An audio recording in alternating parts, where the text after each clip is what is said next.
और यहां से अपन स्टार्ट कर रहे हैं अपने अमाइंस की बात। अब बहुत ध्यान से वन बाय वन सब सारी चीजें समझना। जब अपन स्ट्रक्चर ऑफ अमाइन की बात करते हैं तो आपको अमोनिया से मैं स्टार्ट कराता हूं कि भाई होता क्या है। तो अमाइंस के अंदर अपन स्टार्ट करेंगे अमोनिया के स्ट्रक्चर से। तो आप सबको पता है अमोनिया में क्या होता है, एक नाइट्रोजन होता है। जी सर। इस नाइट्रोजन पे क्या होता है, लोन पेयर ऑफ इलेक्ट्रॉन होता है, और इस नाइट्रोजन से बच्चा क्या होता है, 3 हाइड्रोजन जो है वो जुड़े होते हैं। इसे बोलते हैं क्या, अमोनिया। अब इस अमोनिया के अंदर अपन देखते हैं तो होता क्या है, इसमें एक तो लोन पेयर है सर, और 3 क्या होते हैं, बॉन्ड पेयर होते हैं। हाँ या ना, कैसे, एक लोन पेयर ये रहा और 3 बॉन्ड पेयर ये रहे। तो जब इसकी हाइब्रिडाइजेशन निकालते हैं तो कितनी आती है कैलकुलेशन में, 4। और 4 के लिए क्या हाइब्रिडाइजेशन अपन यूज करते हैं, sp3। तो दी हाइब्रिडाइजेशन ऑफ सेंट्रल मेटल या central atom in case of ammonia is what, sp3। Likewise अगर मैं बात करूं rNH2 की, rNH2 मतलब प्राइमरी अमाइन, इसकी हाइब्रिडाइजेशन भी कितनी आती है सर, sp3। अगर मैं बात करूं secondary amine that is rNH R dash, इसकी भी कितनी आती है सर, sp2। क्योंकि सर बॉन्ड पेयर तो 3 और लोन पेयर तो एक रहेगा ही रहेगा ना। और अगर मैं टर्शरी अमाइन की बात करूं that is what, RN R dash and R double dash, इस केस में भी क्या होगा, hybridisation comes out to be sp3, sorry sp3।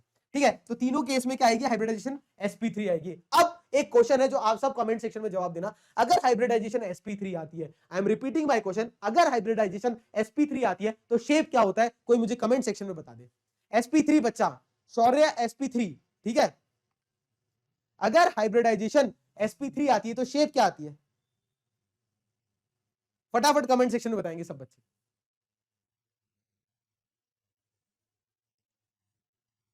Tetrahedral, very good very good, tetrahedral tetrahedral tetrahedral, बहुत बढ़िया। आदर्श कह रहा है ट्राइगोनल पे, बाकी सब बच्चे मोस्टली टेट्राहेड्रल कहते हैं, वेरी गुड। और ये भी जस्टिफाइड आंसर है। और बहुत भाई, जब भी हम पढ़ाई करते हैं या हम अब कार्बन का जब अपन चैप्टर याद करते हैं तो हमने पढ़ा था हाइब्रिडाइजेशन के अंदर जब sp3 हाइब्रिडाइजेशन होता है तो shapes comes out to be tetrahedral. But in case of ammonia and its derivative that is ammonia, या मैं बात करूं 1 डिग्री 2 डिग्री या 3 डिग्री अमाइन की, जो शेप होती है वो क्या होती है, ट्राइगोनल पिरामिडल। क्या होती है, पिरामिडल शेप आती है, ना कि टेट्राहेड्रल। ये बहुत इंपॉर्टेंट कंसेप्ट है। क्यों, ये बात अब समझते हैं। देखो ये नाइट्रोजन है, इस नाइट्रोजन से बच्चा क्या होता है, 3 हाइड्रोजन जुड़े होते हैं, 1 2 और 3, और एक क्या होता है बच्चा, लोन पेयर। तो बच्चों हमेशा याद रखना, जब भी अपन शेप की बात करते हैं, whenever we talk about shape, जब भी अपन शेप कैलकुलेशन करते हैं तो लोन पेयर कभी भी पिक्चर में नहीं आता है। तो इसीलिए जो शेप होती है इसकी अमोनिया या इट्स डेरिवेटिव की, ये क्या होती है, पिरामिडल शेप होती है, पिरामिडल, ठीक है, नॉट टेट्राहेड्रल। क्यों, क्योंकि टेट्राहेड्रल कब आएगी, टेट्राहेड्रल क्यों नहीं होगी सर, क्योंकि टेट्राहेड्रल के लिए अपन ने क्या किया है, sp3 कैलकुलेशन किया है। बट इस sp3 में क्या है, लोन पेयर आ रहा है। कभी भी लोन पेयर को ज्योमेट्री में काउंट नहीं करते हैं, ये रूल होता है ज्योमेट्री का। तो जब भी शेप या ज्योमेट्री कैलकुलेशन करते हैं तो लोन पेयर को नहीं काउंट करते। लोन पेयर के अलावा तीनों पिरामिडली जो होता है वो कनेक्टेड होता है, इसलिए इसका शेप होता है पिरामिडल, नॉट टेट्राहेड्रल। और ये क्वेश्चन आता है सीबीएसई बोर्ड में, है ना, ये सीबीएसई बोर्ड का सवाल है कि why the shape of amine ammonia and its derivative is pyramidal not tetrahedral, because due to the presence of lone pair, है ना, due to the presence of lone pair on nitrogen atom. इसको note कर लो, clear है, इसकी वजह से। Done, clear है बच्चों।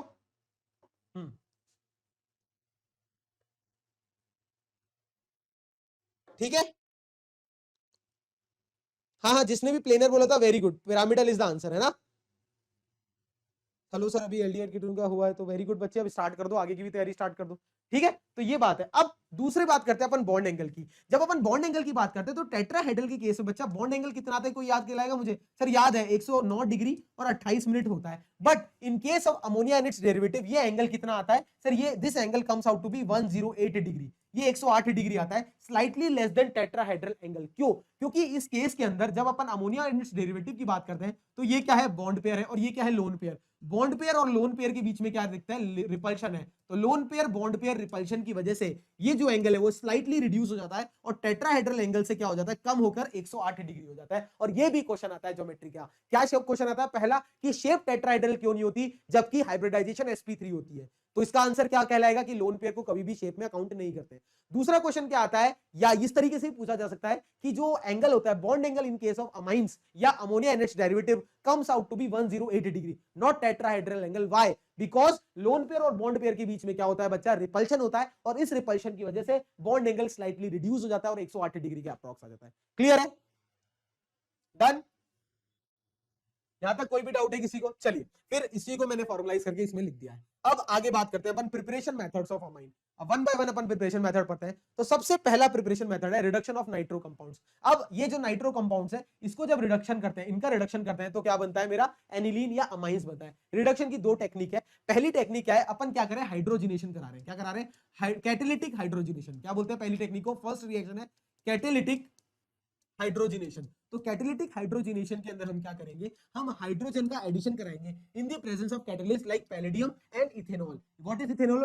C2H5OH। और दूसरा तरीका क्या है, हम मेटल प्लस HCl से रिएक्शन कराएंगे, जैसे Sn प्लस HCl से रिएक्शन कराएंगे। दोनों के अंदर क्या होता है, फुली हाइड्रोजिनेशन होता है, कैटेलिटिक हाइड्रोजिनेशन होता है और NO2 get converts into aniline. Clear है? NO2 ग्रुप की जगह क्या आ जाता है, NH2 ग्रुप आ जाता है। यहां तक कोई भी डाउट है? हाँ या ना? चलो अब इस पे क्या क्वेश्चन बनता है, ये बहुत इंपॉर्टेंट बात है। पहला मेथड क्लियर होगा कि नाइट्रो कंपाउंड का रिडक्शन कीजिए और क्या लिया, ये एनिलीन या अमाइन लिया। इसमें ये क्वेश्चन बनता है, ये जो क्वेश्चन है ये सीबीएसई बोर्ड का क्वेश्चन है कि why reduction with iron scrap and hydrochloric acid is preferred in case of conversion with nitro compounds to aniline. ये सीबीएसई बोर्ड में आया हुआ सवाल है और ये पीवाईक्यू है आपका। इसका आंसर देखो क्या होता है, जब अपन क्या करते हैं मेटल प्लस HCl से जब रिडक्शन कराते हैं उसमें भी आयरन प्लस HCl वाला मेथड जो है वो सबसे ज्यादा प्रेफर किया जाता है। ऐसा क्यों? क्योंकि बच्चों आप समझते हैं, देखो आयरन के साथ जब अपन HCl को रिएक्ट कराते हैं बच्चों, तो आपका जो प्रोडक्ट है वो क्या मिलता है, वो मिलता है मुझे FeCl2। क्या मिलता है बच्चों? FeCl2 मिलता है, क्योंकि इस केस में आयरन क्या है, +2 ऑक्सीडेशन स्टेट दिखाता है। अब इसको जब अपन फर्दर हाइड्रोलाइज करते हैं, क्या करते हैं फर्दर जब इसका हाइड्रोलिसिस कराया जाता है, तो what I obtained is I obtained Fe plus HCl again. हाँ या ना? अब इसमें ये इंपॉर्टेंट बात है कि मुझे यूज क्या करना है, आयरन प्लस HCl, और मेरा प्रोडक्ट में क्या आ रहा है, HCl आ रहा है मेरा। इसका मतलब जो आप आयरन HCl यूज कर रहे हो वो आपको क्या चाहिए, स्मॉल क्वांटिटी में चाहिए। क्या चाहिए? स्मॉल क्वांटिटी में चाहिए, क्योंकि आयरन क्या है, FeCl2 की टेंडेंसी है कि it get hydrolyse and gate convert into Fe plus HCl। तो स्मॉल अमाउंट ऑफ HCl से ही आपकी रिएक्शन टेक प्लेस हो जाती है। तो कोई भी चीज अगर कम क्वांटिटी में चाहिए अपने को कैटलिस्ट या रिएजेंट, तो वो क्या होती है, कॉस्ट इफेक्टिव होती है। तो इंडस्ट्रियल पर्पस पे जब भी अपन नाइट्रो कंपाउंड्स का रिडक्शन कराते हैं तो what we go for iron plus HCl reduction. ठीक है, ये बहुत इंपॉर्टेंट क्वेश्चन है, बहुत बार एग्जाम में पूछा गया है बच्चों। क्लियर है? डन? कोई भी डाउट है किसी को? ठीक है, so small quantity of HCl is required in the conversion of nitro compounds to aniline, NO2 to aniline। इसको नोट कर लो। ठीक है, ये बहुत इंपॉर्टेंट क्वेश्चन है। डन? कोई डाउट है इसी में किसी को? कुछ पूछना है किसी को? अरे आपस में नहीं भैया, मेरे से बात कर लो यार। किसी को कुछ पूछना है? और प्लीज देखो, जिसको जो कमेंट करना है बच्चे करने दो, जो पढ़ने वाले विद्यार्थी वो मेरे से बात करो, मेरे को कमेंट करो, है ना, इधर उधर की बातें नहीं। चलो स्टार्ट। एक बच्चे वजह सर ये क्वेश्चन अगर एग्जाम में नहीं आया तो, क्योंकि हाँ हो सकता है नहीं आए, ऐसा क्या, बहुत सारे क्वेश्चन हो सकते हैं आने, गिने चुने क्वेश्चन है, आने की प्रोबेबिलिटी है ये, है ना। तो ये बेटा ये कोई है ना, जो भी ड्रैगन वैगन जो भी तुम्हारा नाम है बच्चा, यहाँ पर हम स्टैम्प पेपर पे नहीं लिख रहे, हम एग्जाम की तैयारी करा रहे हैं। I am not here to leak paper, I am here to prepare the paper, I am here to prepare you for the paper. आपको एग्जाम प्रिपरेशन के लिए यहाँ रेडी कराया जा रहा है। ठीक है, चलो अब आप अगर आपको पढ़ाई करनी है तो यू आर मोस्ट वेलकम, अन्यथा आप किसी और जगह जाकर ये सब चीजें करें। ठीक है, चलो स्टार्ट करते हैं आगे की बात। हाँ निमृत बच्चे, मैं ये कह रहा हूं कि जब अपन NO2 का नाइट्रो कंपाउंड का जब रिडक्शन कराते हैं तो मेटल प्लस HCl वाली रिएक्शन में आयरन प्लस HCl वाली रिएक्शन को मोस्ट प्रेफर किया जाता है। ऐसा क्यों? क्योंकि जब भी आयरन और HCl लेते हो बच्चों, तो आयरन प्लस HCl कन्वर्ट हो जाता है FeCl2 में, और FeCl2 की टेंडेंसी है कि तुरंत क्या होता है, हल्का सा मॉइस्चर अटेन करके क्या करता है, Fe प्लस HCl में टूट जाता है। मतलब HCl आपको फिर मिल गया, हाँ या ना? तो इसका मतलब small amount of hydrochloric acid he required होता है इस रिएक्शन में। अब सोचो किसी भी रिएक्शन को कंडक्ट कराने में अगर कम अमाउंट ऑफ रिएजेंट रिक्वायर्ड होंगे तो वो क्या होगा सर, वो कॉस्ट इफेक्टिव होगा, इसलिए आयरन प्लस HCl के साथ रिडक्शन प्रेफर किया जाता है। क्लियर है? डन? अरे कोई भी डाउट है किसी को? चलो अब आगे बात करते हैं, नेक्स्ट बात करते हैं, नेक्स्ट प्रिपरेशन मेथड है जिसे हम बोलते हैं अमोनोलिसिस ऑफ एल्काइल हैलाइड। इसमें से भी क्वेश्चन बनता है, अमोनोलिसिस ऑफ एल्काइल हैलाइड होता क्या है, ये बहुत ध्यान से समझना। सबसे पहले अपन बात करते हैं क्या, एल्काइल हैलाइड लेते हैं, दैट इज RX। ये क्या है, मेरा एल्काइल हैलाइड है। एल्काइल हैलाइड को जब अपन क्या करते हैं, अमोनोलिसिस करते हैं। अमोनोलिसिस बच्चा मतलब क्या होता है, अमोनिया का एडिशन। सर ये लीजिए NH3। अब अमोनोलिसिस में नाइट्रोजन पे क्या होता है, लोन पेयर होता है, हाँ या ना? जी सर। अब आप सबको पता है जो एल्काइल हैलाइड के अंदर हेलोजन एटम होता है वो इलेक्ट्रोनेगेटिव होता है, तो इस पे डेल्टा नेगेटिव चार्ज आएगा, एल्काइल ग्रुप पे डेल्टा पॉजिटिव चार्ज आएगा। आएगा या नहीं आएगा? जी सर बिल्कुल आएगा। अब अमोनिया का जो लोन पेयर है दैट इज इलेक्ट्रॉन डोनर, ये क्या करेगा, alkyl group that is R group पे आके चिपक जाएगा या नहीं चिपक जाएगा? अरे कोई भी डाउट है? नहीं सर कोई भी डाउट नहीं है, यहां तक डन? जी सर। जैसे इस पे चिपकेगा जाएगा तो क्या होगा, आर जो है ये देखो जैसे ही रिएक्शन होगी तो ये कन्वर्ट हो जाएगा किसमें, अरे यार चलो, अब अमोनोलिसिस रिएक्शन होगी तो जब ये दोनों आपस में कन्वर्ट होंगे तो क्या हो जाएगा, देखना देखो आर आर, ठीक है।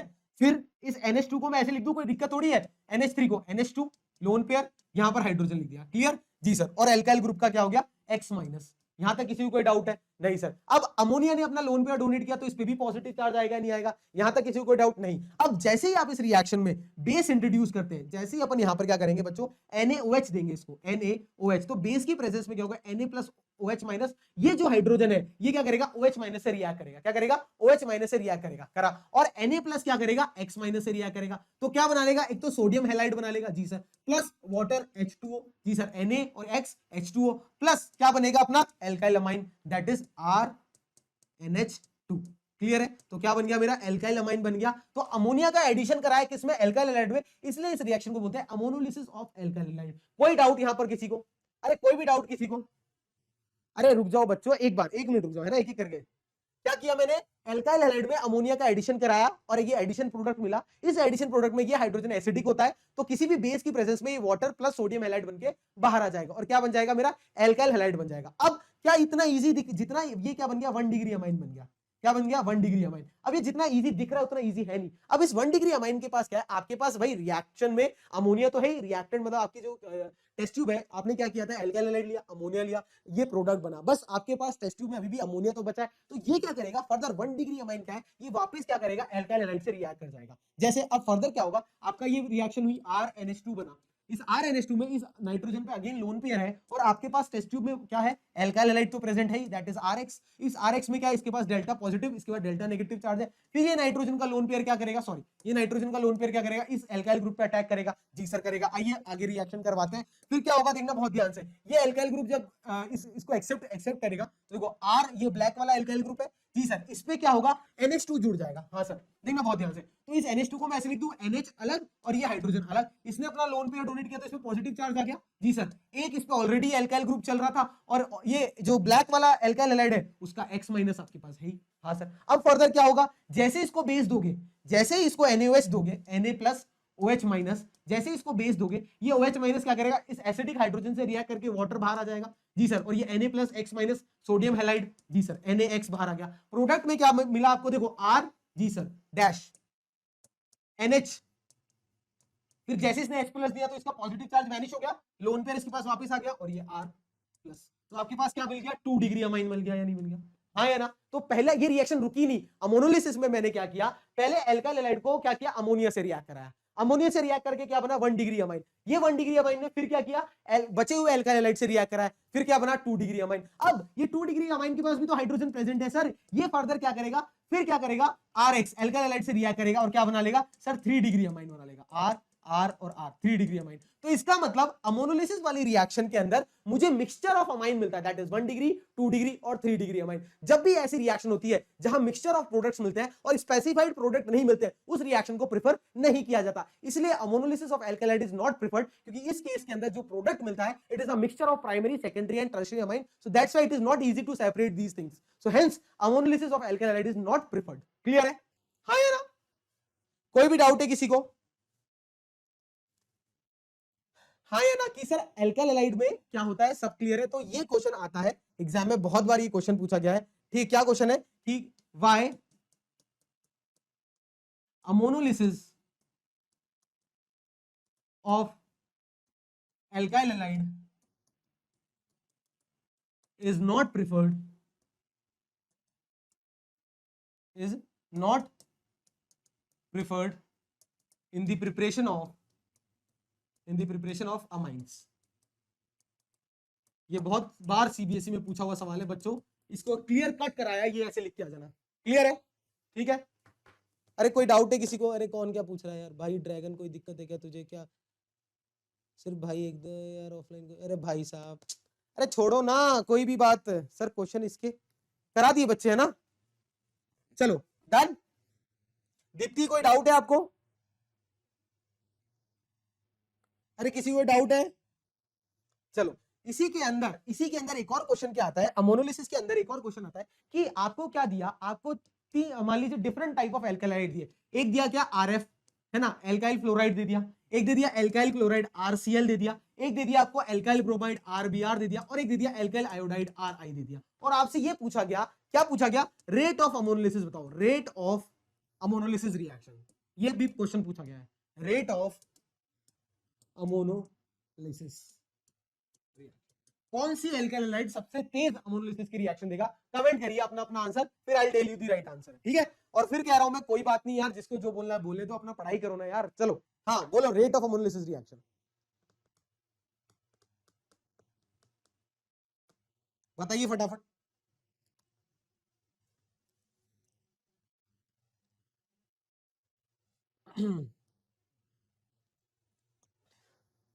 देखो किस तरीके से मैं सोचूंगा अगर मैं आपकी जगह हूं कि सर अमोनोलिसिस रिएक्शन में क्या होता है, आरएक्स का बॉन्ड टूटना है, मतलब जितना ये स्ट्रॉन्ग बॉन्ड होगा उतना मुश्किल होगा इसको तोड़ना। तो जितना ये बॉन्ड वीक होगा उतनी रेट ऑफ अमोनोलिसिस तेज होगी। हाँ सर। अब अगर मैं डिफरेंट एल्काइल हैलाइड में देखूं तो आरएफ की जो बॉन्ड लेंथ होती है, बॉन्ड ऑर्डर होता है, सॉरी बॉन्ड स्ट्रेंथ जो होती है, या फिर रादर वो क्या होती है, सबसे ज्यादा होती है, सबसे स्ट्रॉन्ग बॉन्ड स्ट्रेंथ होती है, मतलब इसको तोड़ना सबसे मुश्किल है। फिर इसको, तो इसका मतलब ये क्या, रेट ऑफ एनालिसिस होगी, जो इजीली टूट जाएगा, जिसकी बॉन्ड लेंथ ज्यादा उसको झट से तोड़ देंगे, और वो क्या होगा, फटाफट अमोनोलिसिस रिएक्शन देगा। जिसकी बॉन्ड स्ट्रेंथ स्ट्रॉन्ग, मतलब बॉन्ड लेंथ कम, उस बॉन्ड को तोड़ना क्या होगा, काफी डिफिकल्ट होगा। तो this is the rate of ammonolysis reaction. Clear है? चलो डन। कोई भी डाउट है किसी को? यहां तक की, यहां तक किसी को कोई भी डाउट है तो पूछ सकते हैं बच्चों, ठीक है।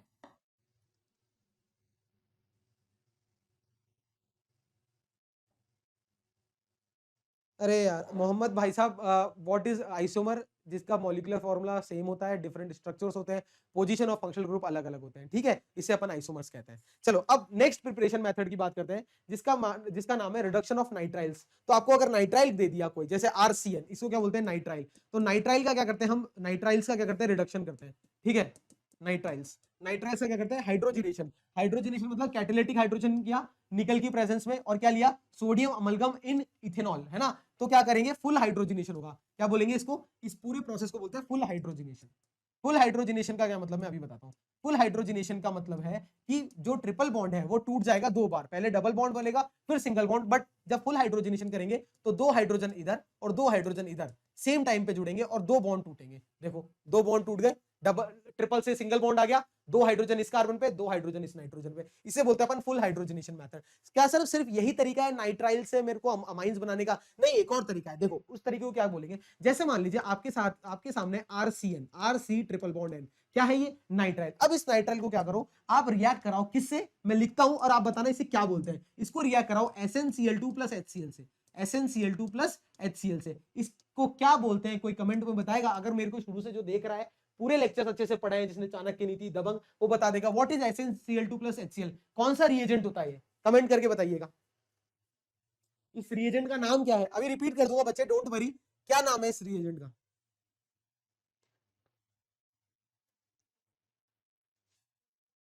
हाँ रिपीट कर रहे हैं, चिंता मत करो।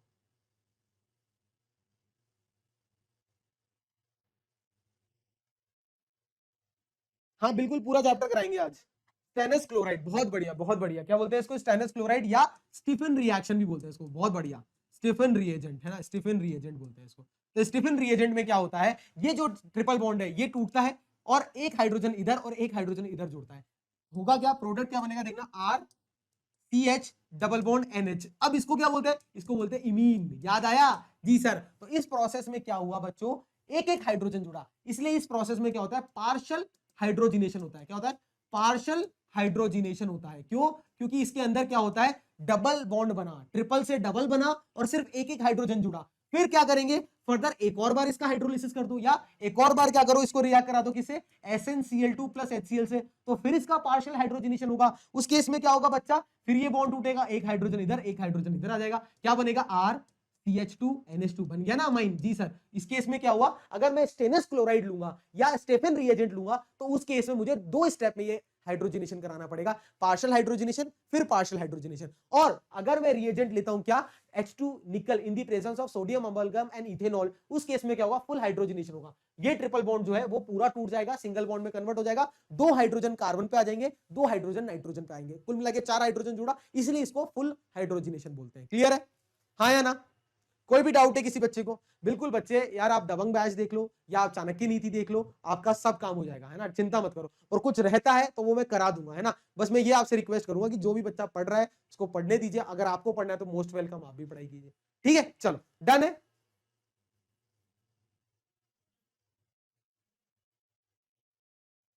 ये दोबारा बताओ, देखो बच्चे होता क्या है, ये नाइट्राइल होता है, आरसीएन को नाइट्राइल बोलते हैं। अब इस नाइट्राइल का जब अपन हाइड्रोजनेशन कराते हैं, कौन सा हाइड्रोजनेशन, कैटालिटिक हाइड्रोजनेशन, मतलब H2 in the presence of निकल सोडियम अमलगम प्लस इथेनॉल, तो होगा क्या, जब भी ये रिएजेंट लोगे तो होगा क्या, फुल हाइड्रोजनेशन, मतलब ये जो ट्रिपल बॉन्ड है ये टूट के सिंगल बॉन्ड में कन्वर्ट हो जाएगा, और इस कार्बन पे 2 हाइड्रोजन आ जाएंगे और इस नाइट्रोजन पे 2 हाइड्रोजन आ जाएंगे, हाँ या ना। तो इस प्रोसेस में क्या हुआ, फुली हाइड्रोजनेशन हुआ। अब जब मैं स्टेनस क्लोराइड या स्टीफन रिएजेंट की हेल्प से ये हाइड्रोलिसिस कराता हूं या हाइड्रोजनेशन कराता हूं, उस केस में क्या होता है, 2 स्टेप कन्वर्जन होता है। पहले नाइट्राइल इमीन में कन्वर्ट होता है, कैसे सर, क्योंकि एक एक हाइड्रोजन जुड़ेगा, रिएजेंट क्या लेना है, SnCl2 प्लस HCl। अब इस इमीन को जब अमाइन में कन्वर्ट करना है तो फिर से इसका पार्शियल हाइड्रोजनेशन करा दो, इस केस में पार्शियल हाइड्रोजनेशन होता है, उस केस में फुल हाइड्रोजनेशन होता है। क्लियर है, हाँ या ना?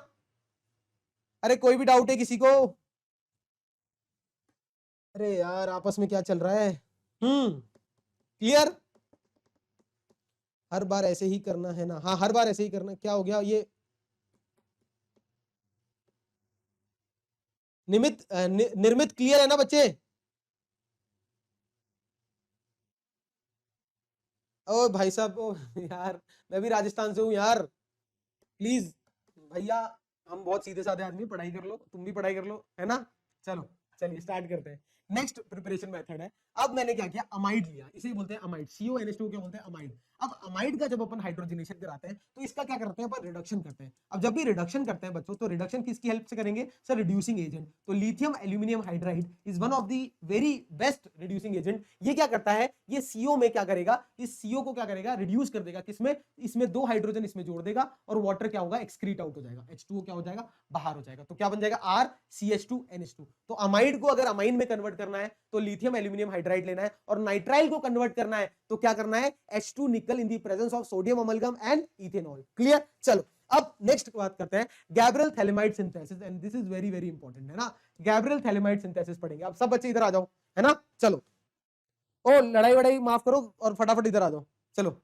अब गैब्रियल थैलेमाइड सिंथेसिस से मैं क्या करने वाला हूं, मैं बनाने वाला हूं मेरा अमाइन। अब इसमें सबसे इंपॉर्टेंट पॉइंट याद रखना, पहला इंपॉर्टेंट पॉइंट क्या होता है कि थैलेमाइड से ये रिएक्शन होती है, क्योंकि गैब्रियल थैलेमाइड सिंथेसिस है ना, तो थैलेमाइड होता क्या है, इसे थैलेमाइड कहते हैं। देखो ये क्या है, मेरा बेंजीन रिंग है जी सर। अब बेंजीन रिंग पे क्या है, आप इस तरीके से ग्रुप लगा दो, क्या, C डबल बॉन्ड O, देखना C डबल बॉन्ड O, और इस पे भी एक नाइट्रोजन और सेम नाइट्रोजन और इधर हाइड्रोजन, इसे क्या बोलते हैं, थैलेमाइड। क्या बोलते हैं, थैलेमाइड। अब ये जब थैलेमाइड, अभी बहुत ध्यान से मेरी बात को सुनना, थैलेमाइड को जब अपन 3 चीजों से रिएक्ट कराता है स्टेप बाय स्टेप। पहले जब इसको मैं एल्काइल हैलाइड, एरोमेटिक नहीं होता, ये एलिफेटिक हैलाइड होता है, RX से जब मैं इसको रिएक्ट कराऊंगा, ठीक है सर। दूसरे स्टेप में क्या करूंगा, इसको मैं कोई बेस दूंगा, बेस मतलब क्या हो गया, फॉर एग्जांपल NaOH या KOH, कोई भी आपकी मन हो तो। और तीसरे स्टेप पे क्या करेंगे, इसको वाटर देंगे, वाटर। तो जब 3 ये रिएजेंट एरो पे लिखे हैं, तो ये जो थैलेमाइड होता है, क्या होता है बच्चों, थैलेमाइड होता है, it get convert into what, primary amine या 1 degree amine, that is RNH2 में कन्वर्ट हो जाता है। क्या बोलते हैं इसको, 1 डिग्री अमाइन। तो हमेशा याद रखना, गैब्रियल थैलेमाइड सिंथेसिस से सिर्फ और सिर्फ प्राइमरी अमाइन बनता है, ओनली प्राइमरी अमाइन। इसलिए ये रिएक्शन इंपॉर्टेंट है, कई बार एग्जाम में ये पूछी गई है कि गैब्रियल थैलेमाइड रिएक्शन से कौन से अमाइन बनता है, तो only primary, that is 1 degree amine. Clear है, यहां तक याद रखना। इसका बाय प्रोडक्ट क्या होता है, उसको जानने के लिए कौन कौन इंटरेस्टेड है इसके मैकेनिज्म में, सबसे पहले बताओ इसका मैकेनिज्म जानने में कौन कौन इंटरेस्टेड है। You can raise your hand और पूछ सकते हो आप लोग, अगर जबरदस्ती नहीं बताएंगे, है ना। कौन कौन इंटरेस्टेड है, सही से बताना। अरे अभी चिंता मत करो बच्चे, पूरा बता रहे हैं, टेंशन क्यों ले रहे हो, यही है हम।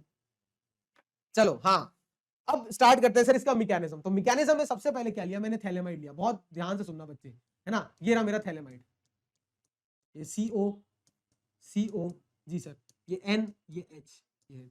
अब पहले स्टेप में क्या होगा, सबसे पहले क्या होता है, बेस पिक्चर में आता है। तो बेस क्या है अपने पास, फॉर एग्जांपल NaOH, तो NaOH आया जी सर। NaOH के पास क्या है, Na प्लस और OH माइनस है या नहीं है? तो ये जो OH माइनस है ये क्या करेगा, सबसे पहले याद रखना, ये जो हाइड्रोजन है इसको, ये क्या होगा, एसिडिक होगा, ये हाइड्रोजन बाहर आएगा तो माइनस वाटर जो है आपका एक्सक्रीट आउट होगा, ये H प्लस क्या करेगा, इस OH से रिएक्ट करके बाहर आ जाएगा। अब इस नाइट्रोजन पे क्या आ जाएगा, लोन पेयर या नेगेटिव चार्ज आएगा, तो ये सोडियम या Na प्लस क्या करेगा, इस नाइट्रोजन पे आके अटैच हो जाएगा। तो क्या प्रोडक्ट मिलेगा, देखना, मैकेनिज्म समझने के लिए बिल्कुल कॉन्सेंट्रेट करिएगा। जी सर, ये बन गया मेरा नेक्स्ट स्टेप है, that is C double bond O, C double bond O। Phthalimide में क्या हुआ, इस नाइट्रोजन से क्या जुड़ गया मेरा, सोडियम, या कई बुक्स में आप पोटेशियम भी देखोगे, तो घबराना मत, है ना, ये सोडियम या पोटेशियम इस बात पे डिपेंड करता है आपने बेस कौन सा लिया। जी सर, यहां तक क्लियर है, कोई भी डाउट है बताओ, अरे यहां तक किसी को कोई डाउट है?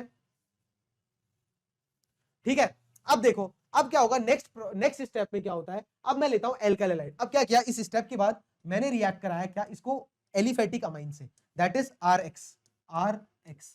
हाँ या ना? अब एलिफेटिक अमाइन में क्या होता है, आप सबको पता है, ये होता है एल्काइल ग्रुप जो होता है डेल्टा पॉजिटिव होता है, ये होता है डेल्टा नेगेटिव। तो जैसे ही इसको मैं इस बेस सोडियम प्लस के पास लाऊंगा तो ये बॉन्ड क्या है, ब्रेक हो जाएगा और NaX क्या होगा, बाहर निकल जाएगा, क्या बन जाएगा, सोडियम हैलाइड जो है वो बाहर निकल जाएगा और ये एल्काइल ग्रुप इस नाइट्रोजन पे आके क्या कर जाएगा, बॉन्ड फॉर्म कर लेगा। ठीक है, अब इसी स्टेप में एक इंपॉर्टेंट बात बताने जा रहा हूं, बहुत ध्यान से सुनना, देखो, ठीक है, देखो C double bond O, C double bond O। जी सर, ये नाइट्रोजन, ये नाइट्रोजन, इस नाइट्रोजन से क्या जुड़ गया, मेरा एल्काइल ग्रुप जुड़ गया। अब इस स्टेप में मैं एक चीज रिपीट करना चाहता हूं, जो अपन ने halo alkanes and halo arenes में पढ़ा था, ये क्या है, एल्काइल हैलाइड है। अगर मैं यहाँ एराइल हैलाइड लेता, बहुत ध्यान से समझना, अगर यहाँ मैं एराइल हैलाइड लेता, दैट इज अगर मैं इसकी जगह ये लेता, तो आप सबको पता है कि due to sp2 hybridize carbon atom और पार्शियल डबल बॉन्ड कैरेक्टरिस्टिक, ये बॉन्ड जो है वो इजी नहीं होता तोड़ना। अब जब ये बॉन्ड नहीं टूटेगा तो ये जो एराइल ग्रुप है, ये एराइल ग्रुप इधर आके अटैच नहीं होगा, इसीलिए एराइल अमाइन इस रिएक्शन से नहीं बना सकते।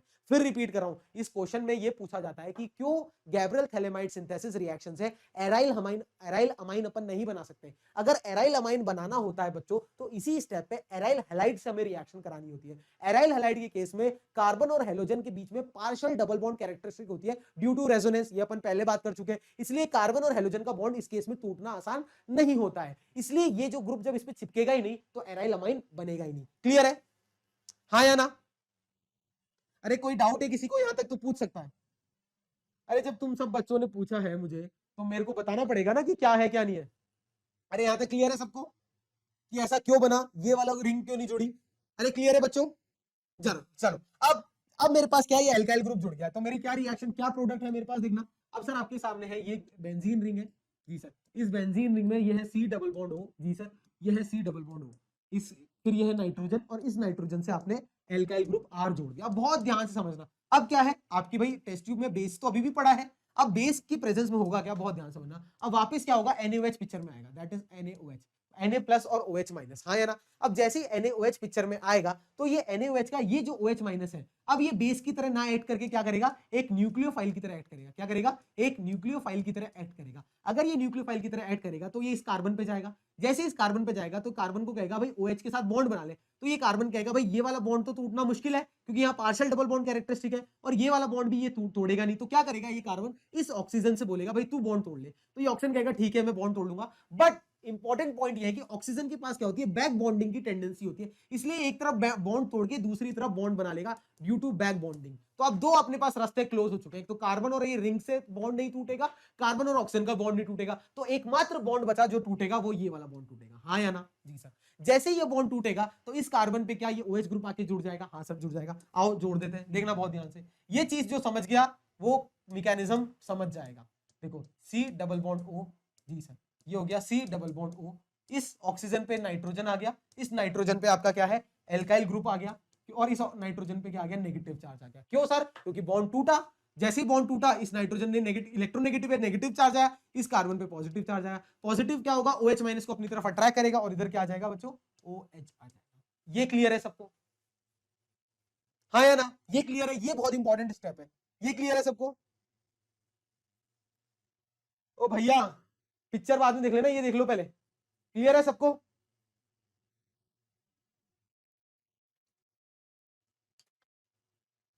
ठीक है, चलो अब आगे की बात करते हैं। ठीक है, अब क्या है, जैसे ही OH यहाँ पे जुड़ गया, अब क्या होगा, अब नेक्स्ट स्टेप पे क्या होगा, देखो बच्चों बहुत ध्यान से, अब ये OH में से ये जो H प्लस है ये क्या करेगा, इस नेगेटिव से अट्रैक्ट होकर H प्लस ट्रांसफर होगा, इसे बोलते हैं प्रोटॉन ट्रांसफर। तो नेक्स्ट स्टेप में क्या होगा, H plus transfer take place, अब ऐसा क्यों होगा, इसका भी बहुत इंपॉर्टेंट रीजन है। आप सबने मुझसे मैकेनिज्म पूछा है और एक बच्ची ने मुझे कहा आपने डायरेक्ट लिख दिया, तो इसलिए मैं आपको हर एक चीज लिखाना चाहता हूं।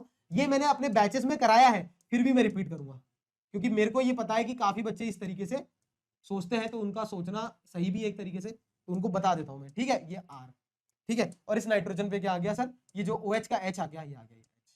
क्लियर है। अब होगा क्यों ये H प्लस ट्रांसफर क्यों होगा बच्चों, देखो तुम्हारे पास था COH और H प्लस ट्रांसफर होने के बाद क्या आ गया, COO माइनस आ गया। और याद रखना हमेशा COO माइनस जो होता है वो ज्यादा स्टेबल होता है। क्यों, क्योंकि इसके अंदर क्या देखा जाता है, रेजोनेंस देखा जाता है, इसलिए ये CO माइनस बनेगा।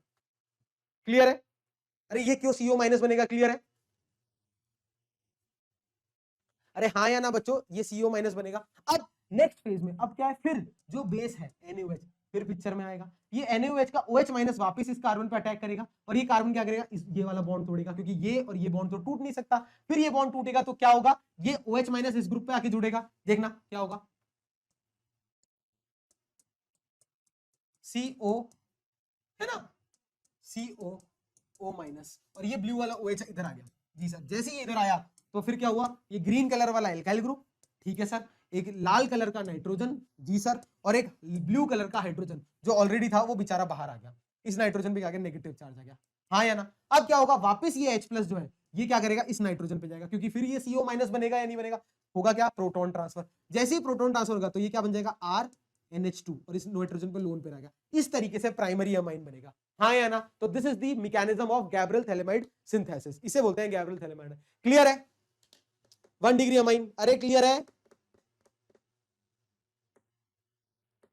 आशी ड्रैगन भैया, आप अगर पढ़ना चाह रहे हो तो ही यार यहाँ पर पढ़ाई करो, ठीक है ना। मैं चाहता नहीं हूं, मैं कई यार है ना, मेरे पास इतनी कोई बड़ी टीम नहीं है कि मैं तुम लोगों को अलग से ब्लॉक करूं, ये करूं, तो तुम लोग इतना समझदार हो तो है ना, प्लीज मेरा भी टाइम वेस्ट मत करो, तुम्हारा भी मत करो, साथ के बच्चों का भी मत करो, है ना। तुम्हारी बहुत बहुत बिजी रहते हैं हम, है ना, कहीं जॉब कर रहे हैं, कोशिश कर रहे हैं पढ़ाने की बच्चों को, तो पढ़ाने ले दो यार, ठीक है। निमृत शिफ्ट बेस बच्चे बता दिया है पिछली क्लास में, एक बार जाके रिपीट कर लेना, सारा क्लियर कर दिया है ना, प्लीज है ना, अमाइंस कंप्लीट करा ले बच्चे, अगर टाइमली हो गया तो मैं बता दूंगा। डन, क्लियर है।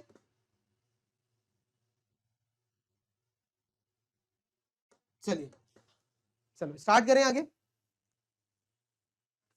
नेक्स्ट रिएक्शन है अपनी इसके बाद प्रिपरेशन, जिसे बोलते हैं अपन हॉफमैट ब्रोमोमाइड डिग्रेडेशन, ये भी इंपॉर्टेंट रिएक्शन है। इसके अंदर क्या होता है, अमाइड से अपन क्या बताते हैं, अमाइन बनाते हैं, अमाइड से अपन क्या बनाएंगे, ये आपके सामने क्या है, अमाइड है, AMIDE। अमाइड का होता है मेरा, रिएक्ट करता है 1 मोल ऑफ ब्रोमीन, ये याद रखना कितने, 1 mole of bromine, and we take a base, ये बेस लेते हैं हम, है ना। तो बेस की प्रेजेंस में जब ब्रोमीन इससे ऐड कराते हैं तो होगा क्या, ये जो अमाइड होता है इसका जो ये वाला कार्बन और ऑक्सीजन वाला ग्रुप है वो गायब हो जाता है, and it get convert into RNH2। अब देखना बहुत ध्यान से, RNH2 में कन्वर्ट हो रहा है, तो इसके अंदर और इसके अंदर एक कार्बन क्या हो गया, कम हो गया, तो 1 कार्बन लेस वाली रिएक्शन है। कोई भी ऐसी रिएक्शन जिसमें कार्बन बढ़ता है या कम होता है वो बहुत इंपॉर्टेंट है। तो अमाइड से जब अमाइन बनाएंगे तो क्या होगा, एक कार्बन कम हो जाता है, इसलिए ये रिएक्शन इंपॉर्टेंट है। बाय प्रोडक्ट क्या बोलते हैं, Na2CO3 NaBr और वाटर, ये याद रहे ना रहे कोई दिक्कत नहीं है, बस ये याद रखना RCONH2 1 mole of bromine plus base के साथ रिएक्ट होता है और क्या बनता है प्रोडक्ट में, 1 डिग्री अमाइन बनता है, क्या बनता है, 1 डिग्री, और उस 1 डिग्री अमाइन के अंदर एक कार्बन कम वाली अमाइन बनता है ना। अमाइड में अगर 4 कार्बन है तो यहाँ 3 कार्बन होंगे, यहाँ 2 कार्बन है तो यहाँ 1 कार्बन होंगे। क्लियर है, चलो डन, ठीक है। अब आगे बात करते हैं, ये तो था हॉफमैन ब्रोमाइड डिग्रेडेशन की बात। अब अपन बात करते हैं नेक्स्ट फिजिकल प्रॉपर्टीज। तो 3 तरीके की फिजिकल प्रॉपर्टी पढ़ेंगे। पहली अपन बात करेंगे फिजिकल स्टेट की, दूसरी अपन बात करेंगे सॉल्युबिलिटी की, और तीसरी अपन बात करेंगे बॉइलिंग पॉइंट की, ठीक है। चलो तो फिजिकल प्रॉपर्टी 1 बाय 1 तीनों रिवाइज करते हैं अपन। पहले अपन फिजिकल स्टेट की बात करें तो जो लोअर एलिफेटिक अमाइन होते हैं दैट इज RNH2, लोअर मतलब जिसमें R जो ग्रुप है वो लोअर ऑर्डर का हो, ठीक है, उस केस में वो अमाइन जो होते हैं वो गैसेस होते हैं, है ना, विद फिशी ऑर्डर। क्लियर है, फिश वाली स्मेल होती है। उसके बाद जब अपन प्राइमरी अमाइन की बात करते हैं विथ 3 और मोर कार्बन, जिसमें एल्काइल ग्रुप में मोर देन 3 कार्बन हो, वैसे जो अमाइन होते हैं प्राइमरी अमाइन वो क्या होते हैं, लिक्विड, और उससे ज्यादा हायर वाले क्या होते हैं, सॉलिड। अब एनिलीन की अगर बात करें या एराइल अमाइन की बात करें तो एनिलीन या एराइल अमाइन बच्चों क्या होते हैं, ये होते हैं मेरे कलरलेस, क्या होते हैं, कलरलेस, बट इनको जैसे ही आप एटमॉस्फेयर में छोड़ते हो तो ऑक्सीडेशन के कारण इनमें क्या हो जाता है, कलर डेवलप हो जाता है, क्योंकि ये हो जाते हैं ऑक्सीडाइज। क्लियर? चलो ये फिजिकल स्टेट की बात करते हैं। इससे ज्यादा इंपॉर्टेंट है ये सॉल्युबिलिटी की, कि जब अमाइंस को अपन पानी में डालते हैं तो पानी का जो मॉलिक्यूल है उसके साथ ये क्या बनाते हैं, हाइड्रोजन बॉन्ड फॉर्म करते हैं और क्या होते हैं, काफी ज्यादा सॉल्युबल होते हैं। तो अमाइंस और पानी के मॉलिक्यूल आपस में क्या कराते हैं, हाइड्रोजन बॉन्ड बनाते हैं। अब अमाइंस के अंदर भी क्या होता है, एक एल्काइल ग्रुप होता है। ये जो एल्काइल ग्रुप होता है आप सबको पता है ये क्या होता है बच्चों, this is hydrophobic in nature. क्या होता है, हाइड्रोफोबिक होता है। जैसे जैसे एल्काइल ग्रुप की लेंथ बढ़ाओगे, मतलब हाइड्रोफोबिक लेंथ बढ़ाओगे, तो इसकी सॉल्युबिलिटी वाटर के अंदर क्या होगी, कम होगी। ये एक इंपॉर्टेंट पॉइंट है जो आपको नोट करना है। ठीक है, चलो ठीक है,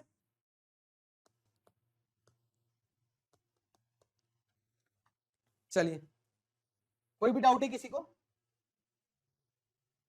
यार एक बार रुकना जरा, सॉल्यूशन तो निकालना ही पड़ेगा कुछ।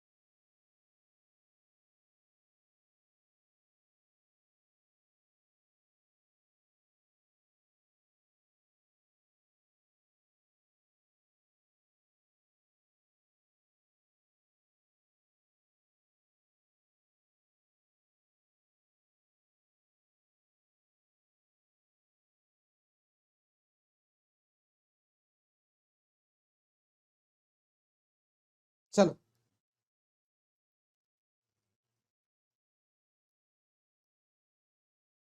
ठीक है, आगे स्टार्ट करते हैं। ये है सॉल्युबिलिटी। नेक्स्ट अपन बॉइलिंग पॉइंट की बात करते हैं और ये बहुत इंपॉर्टेंट है। अब आपके पास तीन अगर है, एक तो है primary amine that is RNH2, जी सर। अब बात करते हैं secondary amine that is RNHR dash, जी सर। और बात करते हैं tertiary amine that is RNR dash और R डबल डैश। तीनों केस में आप देखोगे तो इसके अंदर क्या होता है बच्चों, दो हाइड्रोजन एटम है। अगर दो हाइड्रोजन एटम है तो ये दो हाइड्रोजन बॉन्ड बना सकता है या नहीं बना सकता, टू हाइड्रोजन बॉन्ड, हाँ या ना, जी सर। इसके पास कितने होते हैं, इसके अंदर एक ही हाइड्रोजन होता है, वन हाइड्रोजन। तो कितने hydrogen bond, one hydrogen bond बना सकता है। और ये क्या होता है, this can not form any hydrogen bond. तो जिसके अंदर जितने ज्यादा हाइड्रोजन बॉन्ड फॉर्मेशन होता है वो उतना ज्यादा उसका क्या होगा, बॉइलिंग पॉइंट होगा। तो बॉइलिंग पॉइंट का ऑर्डर क्या होता है, 1 degree, 2 degree and 3 degree amine. Clear? चलो अब आगे बात करते हैं केमिकल रिएक्शन और important part of this chapter. Chemical reaction के अंदर सबसे पहले अपन पढ़ेंगे बेसिक कैरेक्टरिस्टिक, फिर एल्काइलेशन एसाइलेशन, फिर कार्बन अमाइन रिएक्शन जिसे अपन आइसोसाइनाइड टेस्ट कहते हैं, बहुत इंपॉर्टेंट है ये। फिर अपन पढ़ेंगे reaction with nitrous acid, reaction with aryl sulfonyl chloride, ठीक है, हिल्सबर्ग रिएजेंट वाली रिएक्शन है ये। और लास्ट पढ़ेंगे इलेक्ट्रोफिलिक सब्स्टिट्यूशन रिएक्शन। तो आइए वन बाय वन स्टार्ट करते हैं। सबसे पहले बेसिक कैरेक्टरिस्टिक ऑफ अमाइन की बात करते हैं। अब क्या लिया मैंने, 1 डिग्री अमाइन का एग्जांपल लिया। 1 डिग्री अमाइन को क्या किया मैंने, पानी में डाला। तो जैसे ही पानी में डालोगे तो पानी के पास क्या होता है, H+ और OH- आयन होता है। तो ये H+ आयन खा जाएगा क्योंकि नाइट्रोजन पे क्या होता है, लोन पेयर ऑफ इलेक्ट्रॉन है। तो RNH3+ ये कैटायन बना लेगा या नहीं बना लेगा। और क्या है, एनायन में OH- क्या करेगा, पानी में ये लीव कर देगा, OH- डोनेट कर देगा। ये OH- डोनेशन जो हो रहा है ये क्या बता रहा है कि जो अमाइन है आपका वो क्या है, बेसिक इन नेचर है। एक तो इसके पास लोन पेयर ऑफ इलेक्ट्रॉन है, और लुइस बेस क्या होता है, जो इलेक्ट्रॉन डोनर होता है। तो ये अमाइंस जो होते हैं वो क्या होते हैं, लुइस बेस होते हैं इन नेचर। अब इनकी जब अपन बेसिक स्ट्रेंथ की बात करते हैं तो अपन क्या करते हैं, इक्विलिब्रियम की मदद लेते हैं थोड़ी सी। अब इक्विलिब्रियम की कैसे मदद लेंगे, वन बाय वन अपन वो समझते हैं। देखो सबसे पहले क्या लिया मैंने आपको बताया कि जैसे मैंने इसको पानी में डाला तो जब मैं इक्विलिब्रियम कांस्टेंट KEQ निकालूंगा तो KEQ की वैल्यू क्या होती है, प्रोडक्ट की कॉन्सेंट्रेशन अपॉन रिएक्टेंट की कॉन्सेंट्रेशन। प्रोडक्ट में आपके पास क्या है, एक तो ये कैटायन है दैट इज RNH3+ की कॉन्सेंट्रेशन इनटू OH- की कॉन्सेंट्रेशन, जी सर, डिवाइडेड बाय क्या है, RNH2 की कॉन्सेंट्रेशन, जी सर, इनटू वाटर की कॉन्सेंट्रेशन, हाँ या ना। कोई भी डाउट है? नहीं सर कोई भी डाउट नहीं। अब वाटर की कॉन्सेंट्रेशन कांस्टेंट होती है, इसको मैं जब लेफ्ट हैंड साइड में ले आऊंगा तो KEQ इनटू वाटर की जो कॉन्सेंट्रेशन है वो दोनों मिलाकर एक अनदर कांस्टेंट बना लेगा जिसे हम बोलते हैं KB, बेसिक इक्विलिब्रियम कांस्टेंट। और इसकी वैल्यू किसके बराबर आ जाएगी, इसकी वैल्यू आ जाएगी क्या, RNH3+ की कॉन्सेंट्रेशन, जी सर, इनटू OH- की कॉन्सेंट्रेशन डिवाइडेड बाय RNH2 की कॉन्सेंट्रेशन, हाँ या ना, जी सर। ये सिंपल सा बन गया फॉर्मूला। इसके अंदर आप देख रहे हो कि जो KB होता है दैट इज बेस कांस्टेंट, ये किसके प्रोपोर्शनल आ रहा है, ये OH- की कॉन्सेंट्रेशन के डायरेक्टली प्रोपोर्शनल है। तो मैं क्या कह सकता हूं, basic equilibrium constant is directly proportional to OH- की कॉन्सेंट्रेशन, आया ना। अब एक चीज बताओ, जैसे जैसे OH- की कॉन्सेंट्रेशन मैं इंक्रीज करूंगा, इसका मतलब क्या है, मैं बेसिक कैरेक्टरिस्टिक क्या कर रहा हूं, या बेसिक स्ट्रेंथ क्या कर रहा हूं बच्चों, सर बेसिक स्ट्रेंथ आप क्या कर रहे हैं, इंक्रीज कर रहे हैं। तो OH- की कॉन्सेंट्रेशन इंक्रीज करने से क्या KB की वैल्यू भी इंक्रीज होगी या नहीं होगी। सो देयरफॉर क्या कह सकता हूं मैं कि KB की वैल्यू अगर बढ़ती है तो बेसिक स्ट्रेंथ बच्चा क्या होती है, बढ़ती है। तो बेसिक स्ट्रेंथ या बेसिक कैरेक्टरिस्टिक, बेसिक स्ट्रेंथ जो होती है किसी भी अमाइन की, it is directly proportional to value of equilibrium, basic equilibrium constant that is KB, हाँ या ना। इसका मतलब यह है कि अगर अपन को दो सॉल्यूशन में आपको दे रखा है जिसके अंदर एक की KB1 वैल्यू है सॉल्यूशन की, एक की KB2 वैल्यू है, और मैं कह दूं अगर कि KB1 की वैल्यू ज्यादा है, इसका मतलब क्या है KB1 में OH माइनस की कॉन्सेंट्रेशन ज्यादा है, तो ये क्या है, ज्यादा बेसिक है, ज्यादा बेसिक है as compare to solution 2। Clear. अब इसमें एक बहुत इंपॉर्टेंट कंसेप्ट आता है बच्चों, इंस्टेड ऑफ KB आपके बोर्ड एग्जाम में, आपके बोर्ड एग्जाम्स में KB की जगह क्या करता है एग्जामिनर, आपको PKB वैल्यू देता है। अब ये PKB वैल्यू देके आपको क्या कर देता है, कंफ्यूज कर देता है। कुछ भी नहीं होता बच्चों, जो PKB वैल्यू होता है इसका एक डायरेक्ट फॉर्मूला होता है, इसको याद करना आता हूं मैं इस तरीके से, जैसे अपन pH वैल्यू निकालते हैं वो क्या होता है, minus log of H plus होता है या नहीं होता, हाँ या ना। उसी तरीके से जो KB वैल्यू होती है, PKB वैल्यू होती है, वो भी क्या होती है, minus log of KB values. अब मेरे जितने भी बायो के विद्यार्थी हैं वो कंफ्यूज मत हो, इसका कहने का मतलब है कि जो PKB की वैल्यू होती है वो KB की वैल्यू के क्या होती है, इनवर्सली प्रोपोर्शनल होती है, अपन ऐसे भी कह सकते हैं। मतलब KB की वैल्यू अगर बढ़ेगी तो PKB की वैल्यू क्या होगी, कम होगी। अभी कुछ देर पहले मैं बता चुका हूं क्या कि KB की वैल्यू किसके प्रोपोर्शनल होती है, सर बेसिक स्ट्रेंथ के। तो मैं क्या डायरेक्टली एक रिलेशन लिख सकता हूं क्या कि PKB is inversely proportional to KB and it is inversely proportional to what, basic strength. Clear है। तो अगर आपको क्वेश्चन में एग्जामिनर ऐसे बोले कि एक सोल्यूशन है जिसका PKB1 वैल्यू है और एक सोल्यूशन 2 है जिसकी PKB की वैल्यू PKB2 है, और मैं बोलूं कि PKB2 की वैल्यू ज्यादा है, तो इसको क्वेश्चन में मैं पूछूं बेसिक स्ट्रेंथ किसकी ज्यादा है, तो बच्चे बिल्कुल भी कंफ्यूज मत होना। PKB2 अगर ज्यादा है तो KB2 क्या होगा सर, कम होगा, क्योंकि दोनों क्या होते हैं, इनवर्सली प्रोपोर्शनल होते हैं, और जिसकी KB की वैल्यू ज्यादा वो ज्यादा बेसिक, इसका मतलब सोल्यूशन 1 इज मोर बेसिक। हाँ या ना। कोई डाउट है इसमें किसी को, बेसिक स्ट्रेंथ में तो पूछ सकता है, हाँ या ना, नोट करो। क्लियर है, किसी को कोई डाउट है यहां तक, हाँ बच्चों कोई डाउट है किसी को,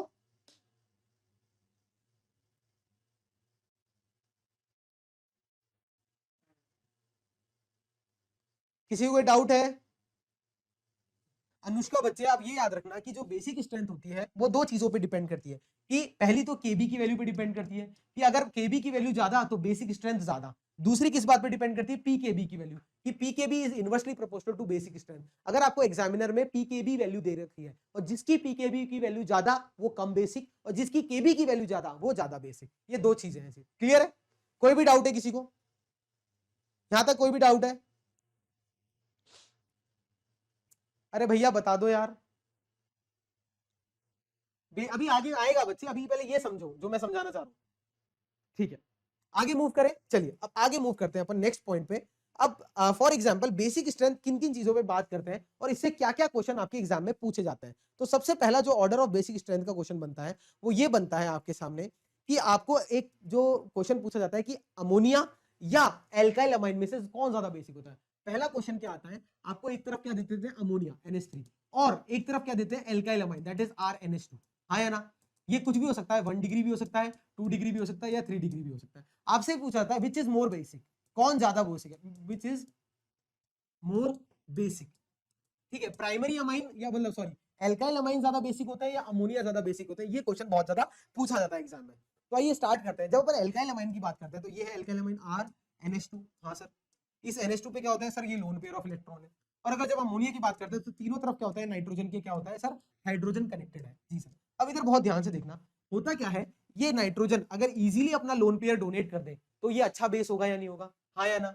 अरे कोई भी डाउट है, अगर नाइट्रोजन इजीली अपना जो है एल्काइल ये जो लोन पेयर डोनेट कर दे तो अच्छा बेस होगा, बिल्कुल। अब ये क्या होता है, ये एल्काइल ग्रुप क्या होता है, इलेक्ट्रॉन डोनर होता है, क्या होता है, इलेक्ट्रॉन डोनर ग्रुप होता है। तो ये क्या करता है, इलेक्ट्रॉन डोनेट करता है इस नाइट्रोजन को, और नाइट्रोजन क्या करता है, जब इसको ये लोन पेयर क्या करता है, इजीली डोनेट कर देता है, क्योंकि इसको डायरेक्टली क्या आ रहा है, इजीली सप्लाई आ रही है इस इलेक्ट्रॉन डोनर ग्रुप से। तो अगर इस केस में ये ज्यादा इजीली अगर लोन पेयर डोनेट कर देता है तो ये ज्यादा बेसिक होता है। तो याद रखना हमेशा कि जो एल्काइल अमाइन होते हैं बच्चों वो ज्यादा बेसिक होते हैं, alkyl amines are more basic than ammonia. पहला क्वेश्चन क्लियर है, हाँ या ना। पहला क्वेश्चन क्लियर है सब बच्चों को बिल्कुल बिल्कुल, मोर देन सफिशिएंट है किट्टू जी, क्लियर है। तो एल्काइल अमाइन क्या होते हैं, ज्यादा बेसिक होते हैं। ये क्लियर है सब बच्चों को, इसमें किसी को कुछ पूछना है, हाँ गलत है, अगर जो उल्टा बता रहे थे वो गलत है, ये होगा आंसर, है ना। एल्काइल अमाइन ज्यादा बेसिक होते हैं क्योंकि बच्चे जो लोन पेयर इजीली डोनेट करेगा वो अच्छा बेस होगा। हाँ, अब बात करते हैं अपन इसी में ही सेकंड क्वेश्चन जो आता है वो क्वेश्चन नंबर 2 ये आता है कि आपके सामने एक तो है primary amine that is RNH2, ये प्राइमरी अमाइन है। एक आपके पास है secondary amine that is RNH R dash ये क्या है 2 डिग्री अमाइन। एक आपके सामने अगर दे दिया मैंने 3 degree amine, R N R dash R double dash, ये क्या है टर्शरी अमाइन। ये पूछा जाता है इसकी ऑर्डर ऑफ बेसिक स्ट्रेंथ बताइए, इनमें कौन ज्यादा बेसिक होता है। तो इसके लिए बच्चों क्या अलग अलग थ्योरी दी गई। तो सबसे पहली थ्योरी जो है वो उसे हम कहते हैं प्लस आई इफेक्ट थ्योरी। क्या कहते हैं प्लस आई इफेक्ट थ्योरी। अब ये थ्योरी क्या समझाती है बहुत ध्यान से समझना। एल्काइल ग्रुप जो होते हैं बच्चों, ये जो एल्काइल ग्रुप होते हैं ना, आर मतलब क्या होता है एल्काइल ग्रुप, ये क्या करते हैं ये प्लस आई इफेक्ट शो करते हैं। क्या करते हैं प्लस आई इफेक्ट शो करते हैं। और बेसिक स्ट्रेंथ जो होती है, क्या बेसिक स्ट्रेंथ जो होती है it is directly proportional to plus I. जितना ज्यादा प्लस आई होगा उतना ही ज्यादा क्या होगी बेसिक स्ट्रेंथ होगी। क्यों सर? क्योंकि उतना ज्यादा इलेक्ट्रॉन डोनेट करेगा। एक चीज बताओ, जब मैं एक तरफ इलेक्ट्रॉन डोनेट करा रहा हूं तभी इसकी बेसिक स्ट्रेंथ इंक्रीज होगी। अगर यहां भी मैं और ज्यादा इलेक्ट्रॉन डोनर ग्रुप लगा दूंगा तो और इलेक्ट्रॉन डोनेट करेंगे वो ग्रुप, तो अमाइन का जो नाइट्रोजन है वो और इजीली इलेक्ट्रॉन जो है वो डोनेट करेगा। अच्छा लोन पेयर डोनर होगा तो अच्छा लुईस बेस होगा या नहीं होगा। तो पहली जो अपनी प्लस आई इफेक्ट क्या कहता है, जितना ज्यादा प्लस आई ग्रुप होगा उतना ज्यादा क्या होगा बेसिक होगा। तो अकॉर्डिंग टू दिस रूल सबसे ज्यादा बेसिक कौन होना चाहिए 3 डिग्री, फिर होना चाहिए 2 डिग्री और फिर होना चाहिए 1 डिग्री। तो ये किसकी थ्योरी के अकॉर्डिंग है? प्लस आई इफेक्ट की थ्योरी के अकॉर्डिंग। क्लियर है ना? ये बहुत इंपॉर्टेंट पॉइंट है, इसको नोट करो। अब दूसरी थ्योरी की बात करते हैं जिसे हम बोलते हैं solvation theory, and it is very important. तो आइए दूसरी थ्योरी समझते हैं, बी सॉल्वेशन थ्योरी। अब ये सॉल्वेशन थ्योरी क्या कहती है बच्चों, और इसमें बहुत बार एग्जाम में क्वेश्चन भी आया गया है, explain the solvation theory of basic strength. अब बहुत ध्यान से एक चीज समझना आप कि जब अपन अमाइंस की बात कर रहे थे तो अमाइंस में होता क्या है, अमाइंस के अंदर क्या होता है कि आपका जो RNH2 है, ये मेरा अमाइन है RNH2, जब इसको अपन पानी में डालेंगे H+, ये अट्रैक्ट करेगा और क्या कन्वर्ट कर लेगा, ये कैटायन बना लेगा RNH3+, ये क्या बन गया, ये कैटायन बन गया। हाँ या ना? अब जितना ज्यादा स्टेबल ये कैटायन होगा, एक चीज बताओ, जितना ज्यादा ये स्टेबल होगा कैटायन उतना इजीली क्या होगा, इसने H+ अट्रैक्ट किया होगा या नहीं किया होगा? हाँ या ना? जितना स्टेबल ये कैटायन होगा उतना इजीली इसने H+ स्टेबल किया होगा या नहीं किया होगा? अब अपन 3 केसेस लेते हैं। सबसे पहले क्या ले रहा हूं मैं, RNH2 ले रहा हूं। क्या कर रहा हूं, प्राइमरी अमाइन ले रहा हूं। जब प्राइमरी अमाइन की अपन बात करते हैं, वो जब H+ अटेन कर रहा है, देखना बहुत ध्यान से, जब ये H+ गेन कर रहा है तो क्या बना रहा है RNH3 प्लस RNH3, 3 हाइड्रोजन है इसके पास। हाँ या ना? कोई भी डाउट नहीं सर? कोई भी डाउट नहीं। जब अपन 2 डिग्री अमाइन की बात करते हैं, RNH R डैश की बात करते हैं, और जब ये H+ गेन करता है तो ये क्या बनाता है सर, ये इस तरीके का कोई कैटायन बनेगा, R ये R डैश और 2 H+ ये ले लेगा अपने पास, ये पॉजिटिव। हाँ या ना? इस तरीके का कैटायन बनाएगा। और जब मैं 3 डिग्री अमाइन की बात करता हूं, that is RN R dash R double dash, और जब ये H+ अटेन करेगा तो ये क्या इस तरीके का कैटायन बनेगा, RN R dash R double dash और यहाँ H+। हाँ या ना? क्लियर है? अब बहुत ध्यान से समझना सॉल्वेशन थ्योरी क्या कहती है। अब ये 3 जगह हाइड्रोजन एटम है, इधर 2 जगह हाइड्रोजन एटम है और इधर 1 जगह, मतलब 3 डिग्री अमाइन के अंदर जब अपन इसको पानी में डालेंगे तो सिर्फ एक H+ आपके पास रहेगा। आप जब 2 डिग्री को डालोगे तो 2 हाइड्रोजन रहेंगे, और जब प्राइमरी अमाइन को पानी में डालोगे तो 3 हाइड्रोजन रहेगा। अब पानी के अंदर आपके क्या है, H2O के मॉलिक्यूल है, तो ये हाइड्रोजन क्या करेगा, ऑक्सीजन के साथ हाइड्रोजन बॉन्ड बनाएगा। ये हाइड्रोजन भी करेगा या नहीं करेगा? जी सर। और ये हाइड्रोजन भी करेगा। हाँ या ना? जी सर। तो इसका मतलब जब प्राइमरी अमाइन को मैंने पानी में डाला तो वो पानी के कितने मॉलिक्यूल के साथ बॉन्डिंग कर रहा है, 3 मॉलिक्यूल के साथ बॉन्डिंग कर रहा है। और वही सेकेंडरी अमाइन जो है वो क्या कर रहा है सर, वो 2 वाटर मॉलिक्यूल के साथ बॉन्ड बना रहा है। हाँ या ना? जी सर। क्लियर है? बिल्कुल। और जब अपन टर्शरी अमाइन की बात करते हैं तो वो कितने वाटर मॉलिक्यूल के साथ बॉन्ड बना रहा है सर, 1 वाटर मॉलिक्यूल के साथ बॉन्ड बना रहा है। तो मैं यहां लिख देता हूं कि 1 डिग्री जो अमाइन है, 1 डिग्री जो अमाइन है वो 3 वाटर मॉलिक्यूल, अरे क्या हो रहा है यार, वो 3 वाटर मॉलिक्यूल के साथ बॉन्ड बना रहा है।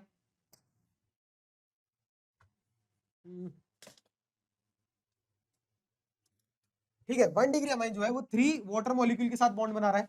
2 डिग्री जो अमाइन है वो 2 वाटर मॉलिक्यूल के साथ बॉन्ड बना रहा है। और जो 1 डिग्री अमाइन है वो, sorry 1 degree 3 degree 2 degree 3 degree amine जो है वो 1 वाटर मॉलिक्यूल के साथ बॉन्ड बना रहा है। अब बहुत ध्यान से ये पॉइंट समझना, जिसने ये समझ लिया सॉल्वेशन थ्योरी कंप्लीट हो गया। एक जरा बताओ, जब अपन थर्मोडायनेमिक्स पढ़ते हैं कि जितने ज्यादा वो बॉन्ड बनाएगा तो बॉन्ड स्ट्रेंथ किस केस में सबसे ज्यादा होगी, 1 डिग्री 2 डिग्री या 3 डिग्री, किस केस में सबसे ज्यादा बॉन्ड स्ट्रेंथ होगी? हाँ या ना? सब बताओ, बॉन्ड स्ट्रेंथ किस केस में सबसे ज्यादा होगी?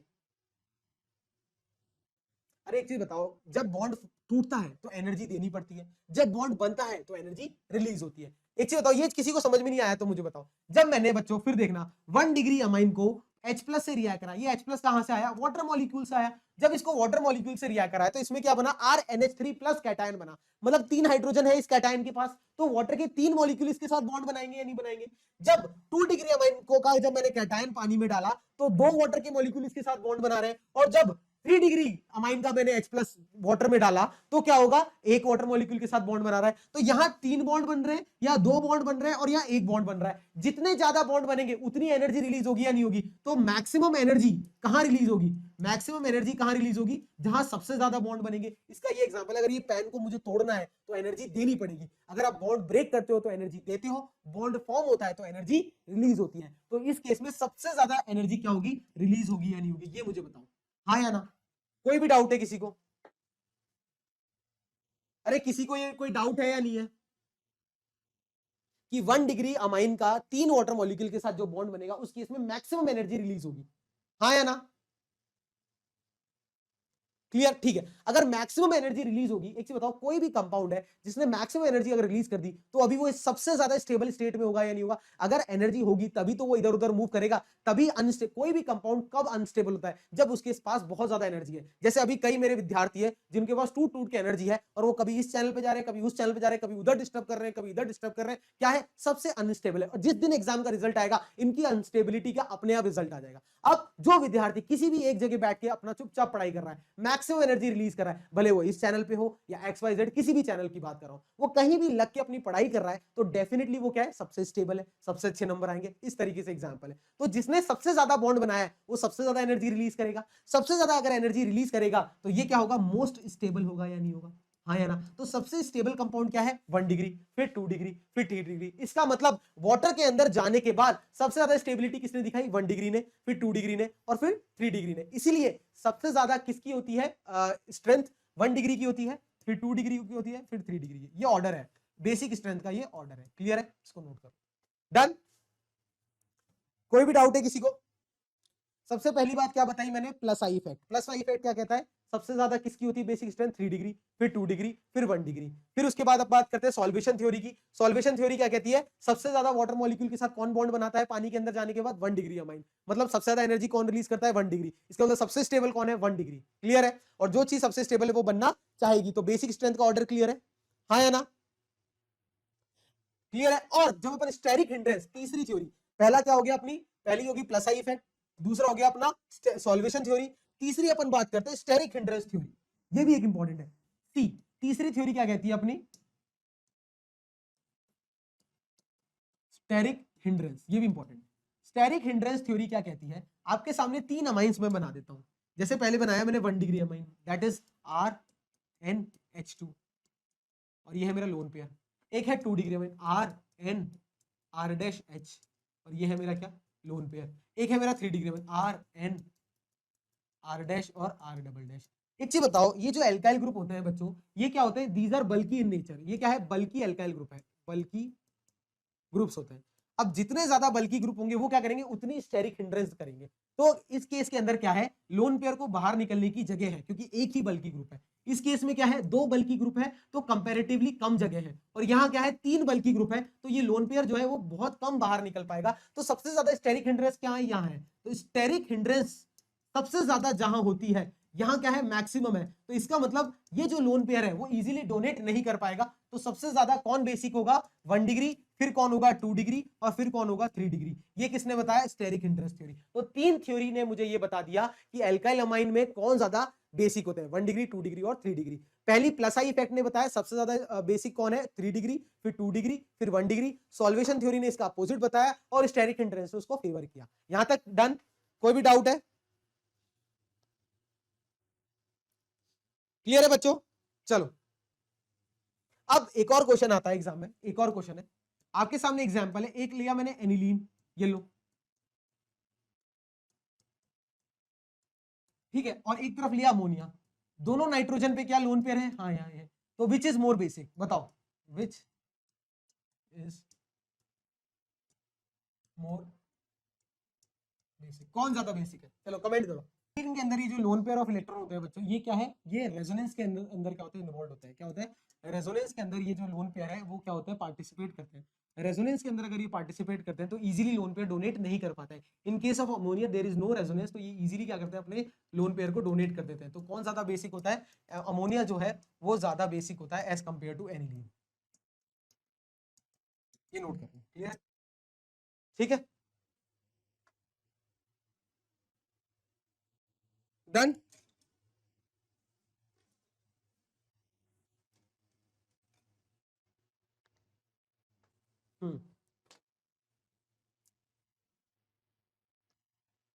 ठीक है, अब आगे पढ़ते हैं। नेक्स्ट अपन केमिकल रिएक्शन अपन पढ़ लिया है, बेसिक स्ट्रेंथ पढ़ लिया। अब पहला केमिकल रिएक्शन पढ़ेंगे, एल्काइलेशन एंड एसाइलेशन के बारे में बात करेंगे। ठीक है, कि what do you mean by alkylation and acylation. तो सबसे पहले एल्काइलेशन की बात करते हैं। तो एल्काइलेशन का मतलब वही होता है कि एल्काइल ग्रुप को अपन जोड़ते हैं। ठीक है, तो अभी मैंने आपको एल्काइलेशन अमोनोलिसिस के अंदर कराया भी था। अब इस केस में क्या कहेंगे, जैसे ये मेरा RNH2 ग्रुप है, जी सर, ये क्या है, मेरा अमाइन है। इस अमाइन का जब एल्काइलेशन अगर मुझे कराना है तो मैं इसको क्या करूंगा, एल्काइल ग्रुप से जोड़ दूंगा। तो एल्काइल ग्रुप के लिए क्या करिए, इसको RX कोई भी एल्काइल हैलाइड से इसको रिएक्ट करा दीजिए। आप सबको पता है जो क्लोराइड या हैलाइड ग्रुप होते हैं, ये गुड लिविंग ग्रुप होते हैं, तो ये X माइनस करके बाहर आ जाएगा और इस एल्काइल ग्रुप पे R पॉजिटिव चार्ज आ जाएगा, नहीं आ जाएगा, जी सर। ये दोनों आपस में रिएक्ट करेंगे। अब ये जो R पॉजिटिव है ये क्या जाएगा, इस नाइट्रोजन पे जाएगा, क्योंकि इसके पास lone pair of electron available है। तो क्या बनाएंगे, R, देखना NH, और ये हाइड्रोजन ऑलरेडी है इसके पास। ये लोन पेयर जो है इलेक्ट्रॉन ये डोनेट करेगा और यहाँ ब्लैक कलर वाला क्या आएगा, एल्काइल ग्रुप आ जाएगा और इस नाइट्रोजन पे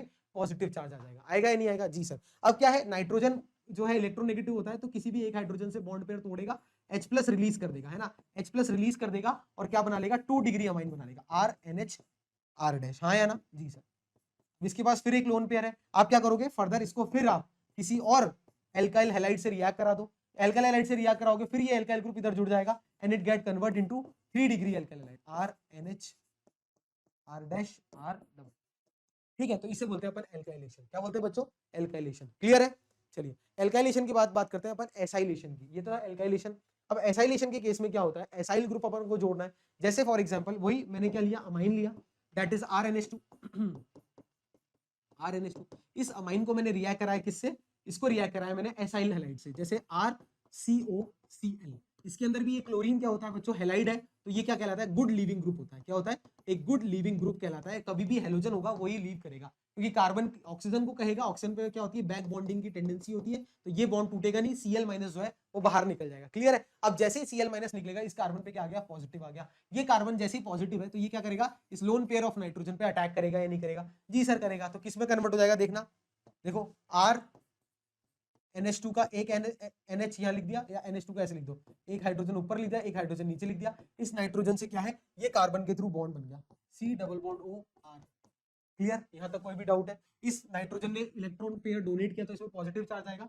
मान लेते हैं इस हाइड्रोजन से ये बॉन्ड तोड़ेगा, H प्लस रिलीज कर देगा, किसी बेस के साथ वाटर बन के रिलीज हो जाएगा और क्या बना लेगा, वापस से अपना लोन पेयर अटेन कर लेगा, दैट इज RNH। ये लोन पेयर आ गया और इसके बाद क्या आ गया, acyl group, COR, acyl group इस पे जुड़ गया, तो ये हो गया मेरा एसाइलेशन। तो इस तरीके से एसाइलेशन एंड एल्काइलेशन होता है। क्या बन गया, अमाइड, CONH ग्रुप, इसे हम क्या बोलते हैं, इसे अमाइड बोलते हैं बच्चों, क्या बोलते हैं, अमाइड। क्लियर है। तो जब अपन एल्काइल हैलाइड का एल्काइलेशन, एल्काइल हैलाइड का जब अपन एल्काइलेशन कहते हैं तो 2 डिग्री एंड 3 डिग्री अमाइन बनता है। ये क्या बना, 2 डिग्री बना और ये 3 डिग्री बना। और जब अपन एल्काइल अमाइन का या अमाइंस का जब एसाइलेशन कराते हैं तो क्या बनता है, अमाइड बनता है। क्लियर है, चलो डन, आगे मूव करते हैं। इसके बाद नेक्स्ट रिएक्शन है अपनी और वो बहुत इंपॉर्टेंट है।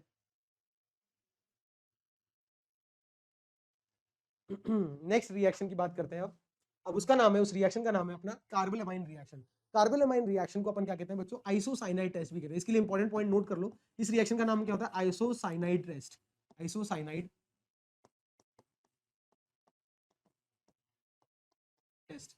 टेस्ट क्यों बोलते हैं इसको, क्योंकि ये क्या करता है, आइडेंटिफिकेशन के काम आता है। क्योंकि होता क्या है, इस reaction, this reaction is only given by primary amine. ये याद रखना, दिस रिएक्शन या दिस टेस्ट है ना, is given by only primary 1 degree amine ही ये टेस्ट देता है। अब इस टेस्ट में होता क्या है, जब भी आप प्राइमरी अमाइन लेते हो उसको क्लोरोफॉर्म प्लस बेस के साथ जब हीट करते हो तो आपके जो प्रोडक्ट में क्या बनता है, आइसोसाइनाइड बनता है। एनसी को क्या बोलते हैं बच्चों, आइसोसाइनाइड बनता है। और ये जो आइसोसाइनाइड होता है ये क्या होता है, फाउल स्मेलिंग होता है, बहुत खराब इसकी स्मेल होती है, इसलिए पता चल जाता है आइसोसाइनाइड बना। तो जब भी अपन प्राइमरी अमाइन को क्या करते हैं, क्लोरोफॉर्म प्लस बेस के साथ रिएक्ट कराते हैं तो प्रोडक्ट में एक फाउल स्मेलिंग आइसोसाइनाइड बनता है। तो this reaction is always given by what, primary amine. इसलिए इस रिएक्शन को 1 डिग्री, 2 डिग्री और 3 डिग्री अमाइन को डिफरेंशिएट करने के लिए इस रिएक्शन को हम क्या लेते हैं, काम में लेते हैं। क्लियर है, चलो डन।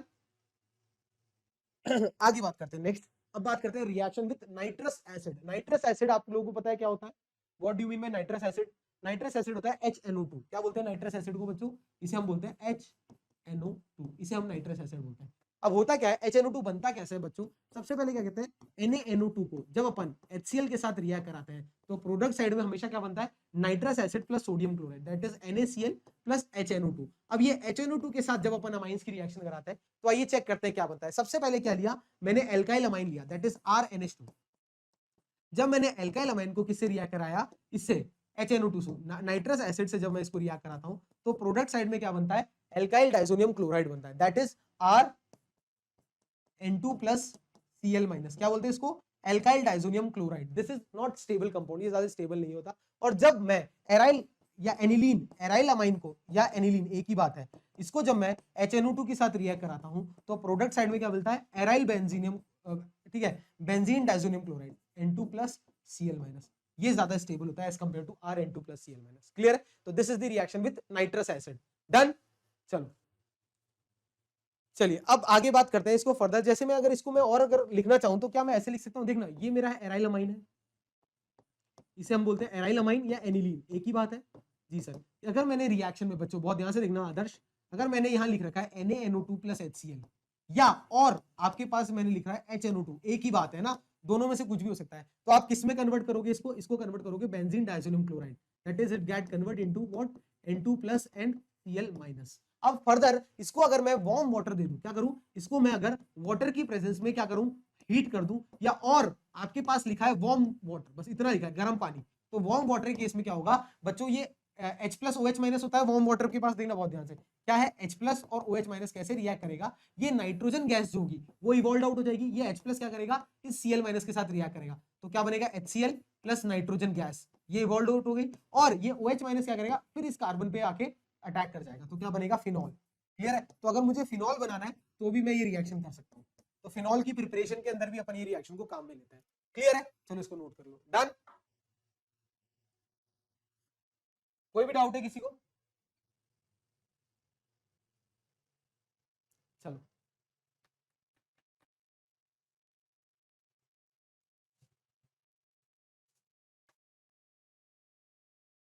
ठीक है, टेलीग्राम चैनल पे मिल जाएंगे आपको नोट्स, अगर चाहिए होगा ना बच्चे तो टेलीग्राम चैनल पे सब चीजें अवेलेबल है।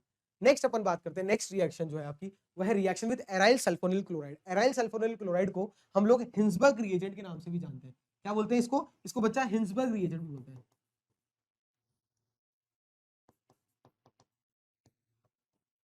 हिंसबर्ग रिएजेंट के नाम से भी इसको जाना जाता है। होता क्या है, एराइल सल्फोनिल क्लोराइड होता है, देखो एक एराइल ग्रुप बना दो, ये आ गया एराइल ग्रुप जी sir, aryl group, aryl sulfonyl, sulfonyl मतलब होता है SO2 जी सर, और क्लोराइड मतलब ये Cl, तो दिस, इस पूरे को क्या बोलते हैं, एराइल सल्फोनिल क्लोराइड या हिंसबर्ग रिएजेंट, इसको ऐसे भी लिखते हैं, और this can be written as C6H5SO2Cl, ये भी बोलते हैं, ठीक है, हिंसबर्ग रिएजेंट बोलते हैं ये, ठीक है। और इस रिएक्शन का जो नाम होता है वो हिंसबर्ग रिएक्शन या हिंसबर्ग टेस्ट भी बोलते हैं, हिंसबर्ग टेस्ट। अब ये टेस्ट क्या होता है, ये भी बहुत इंपॉर्टेंट है, इस टेस्ट से भी हम ये जान लेते हैं कि आपके पास 1 डिग्री, 2 डिग्री या 3 डिग्री कौन सा अमाइन अवेलेबल है, इस टेस्ट के माध्यम से भी हम ये चीज पता कर सकते हैं। आइए स्टार्ट करते हैं, ठीक है।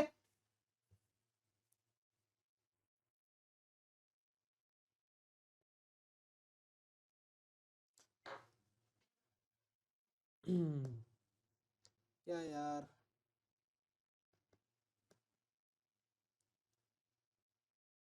अरे छोड़ो, किसी इनको नहीं सुधार सकते ना, अपन लोग नहीं सुधार सकते, हर किसी को दुनिया का सुधारने का ठेका नहीं ले रखा। आप देखो ही मत चैट, हम भी नहीं देख रहे।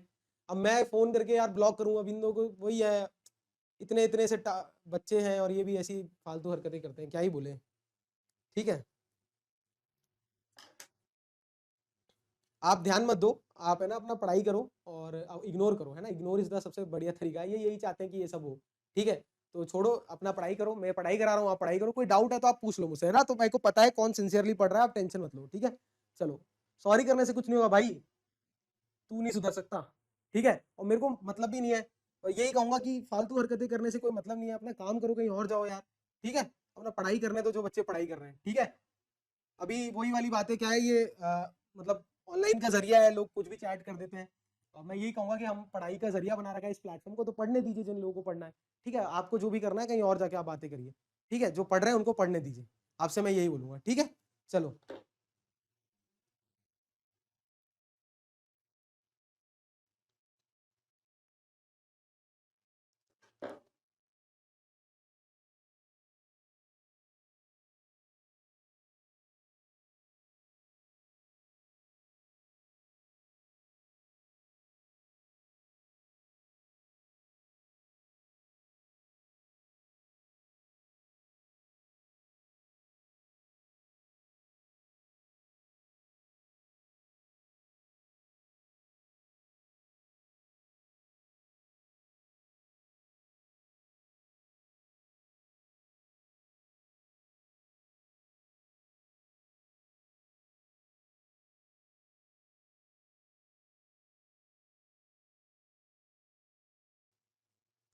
चलिए ठीक है, स्टार्ट करते हैं।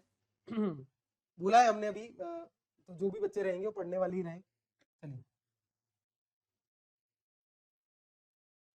अभी दीप्ति बताते हैं ना, पहले ये एक बार हिंसबर्ग टेस्ट कर लो, फिर वो वापस रिपीट करा देंगे जब तक थोड़ा सोल्यूशन हो मिल जाएगा अपन को अपनी समस्याओं का, है ना।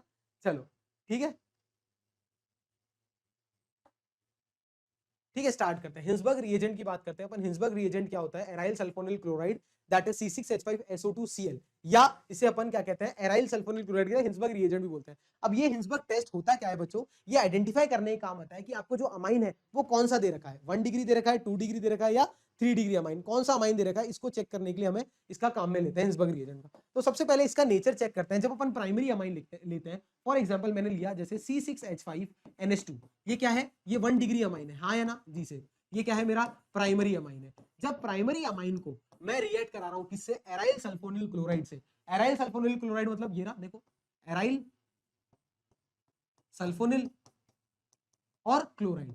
जब मैं इससे एराइल सल्फोनिल क्लोराइड से जब C6H5NH2 को रिएक्ट कराता हूं, तो होता क्या है? ये जो सल्फर है इसके इर्द गिर्द क्या है? सारे इलेक्ट्रोनेगेटिव एलिमेंट्स है या नहीं है? तो ये Cl- क्या करता है? गुड लिविंग ग्रुप बन के बाहर आ जाता है, और इस सल्फर पे क्या होता है? पॉजिटिव चार्ज आता है। अब ये सल्फर पॉजिटिव चार्ज देख के क्या करता है? इस अमोनिया पे क्या करता है?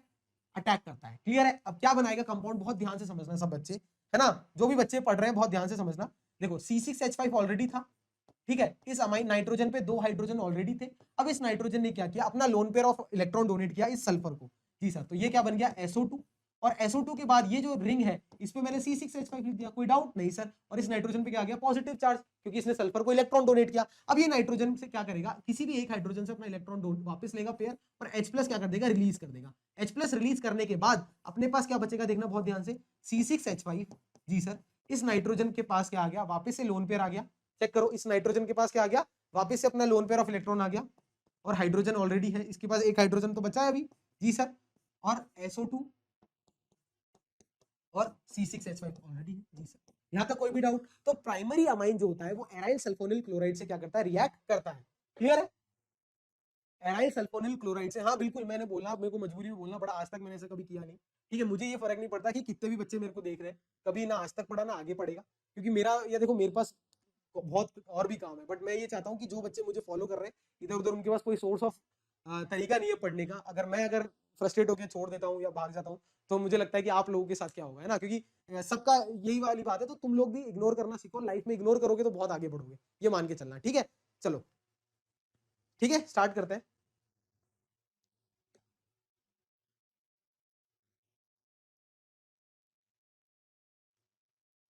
स्टार्ट करें?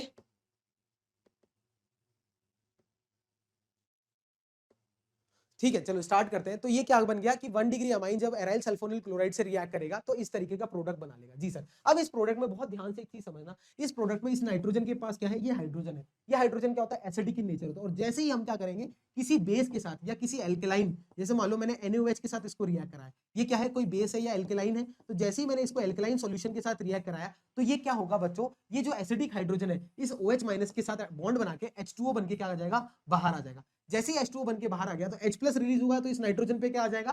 सर नेगेटिव चार्ज आ जाएगा। इस नेगेटिव चार्ज को देख के ये सोडियम क्या करेगा? इसके साथ एक आयनिक बॉन्ड बना लेगा। तो क्या प्रोडक्ट बनेगा फाइनली? देखना, बनेगा C6H5, जी सर। यहां पर आ गया नाइट्रोजन, इस नाइट्रोजन पे नेगेटिव चार्ज, फिर SO2, जी सर, और SO2 के बाद फिर वापस C6H5 ऑलरेडी चल रहा है, और इस नाइट्रोजन की नेगेटिव चार्ज पे क्या आ गया? सोडियम का पॉजिटिव Na+। तो क्या बन गया? एक तरीके का सॉल्ट बन गया। क्या बन गया बच्चों? एक तरीके का सॉल्ट। ये कौन सा सॉल्ट होता है? एक तरीके का सॉल्युबल सॉल्ट होता है। तो कहने का मतलब यह है कि जब प्राइमरी अमाइन को आप एराइल सल्फोनिल क्लोराइड के साथ रिएक्ट कराओगे, तो जो प्रोडक्ट मिलेगा वो प्रोडक्ट किसी बेस के साथ रिएक्ट करके एक सॉल्युबल सॉल्ट बनाता है। हाँ या ना? क्लियर है? डन? अरे क्लियर है बच्चों, ये छोड़ो, अब जो हो गया छोड़ो यार, अब अपना पढ़ाई में ध्यान दो। क्लियर है यहां तक? चलो, अब जब अपन बात करते हैं 2 डिग्री अमाइन की, फॉर एग्जांपल, यही मैं एग्जांपल लेके बताता हूं आपको। 2 डिग्री अमाइन जैसे, देखो इधर आओ, इसी को ही रखते हैं अपन। जब अपन 2 डिग्री अमाइन की बात करते हैं गाइस, तो ये देखो, अब इधर आना, बहुत ध्यान समझना।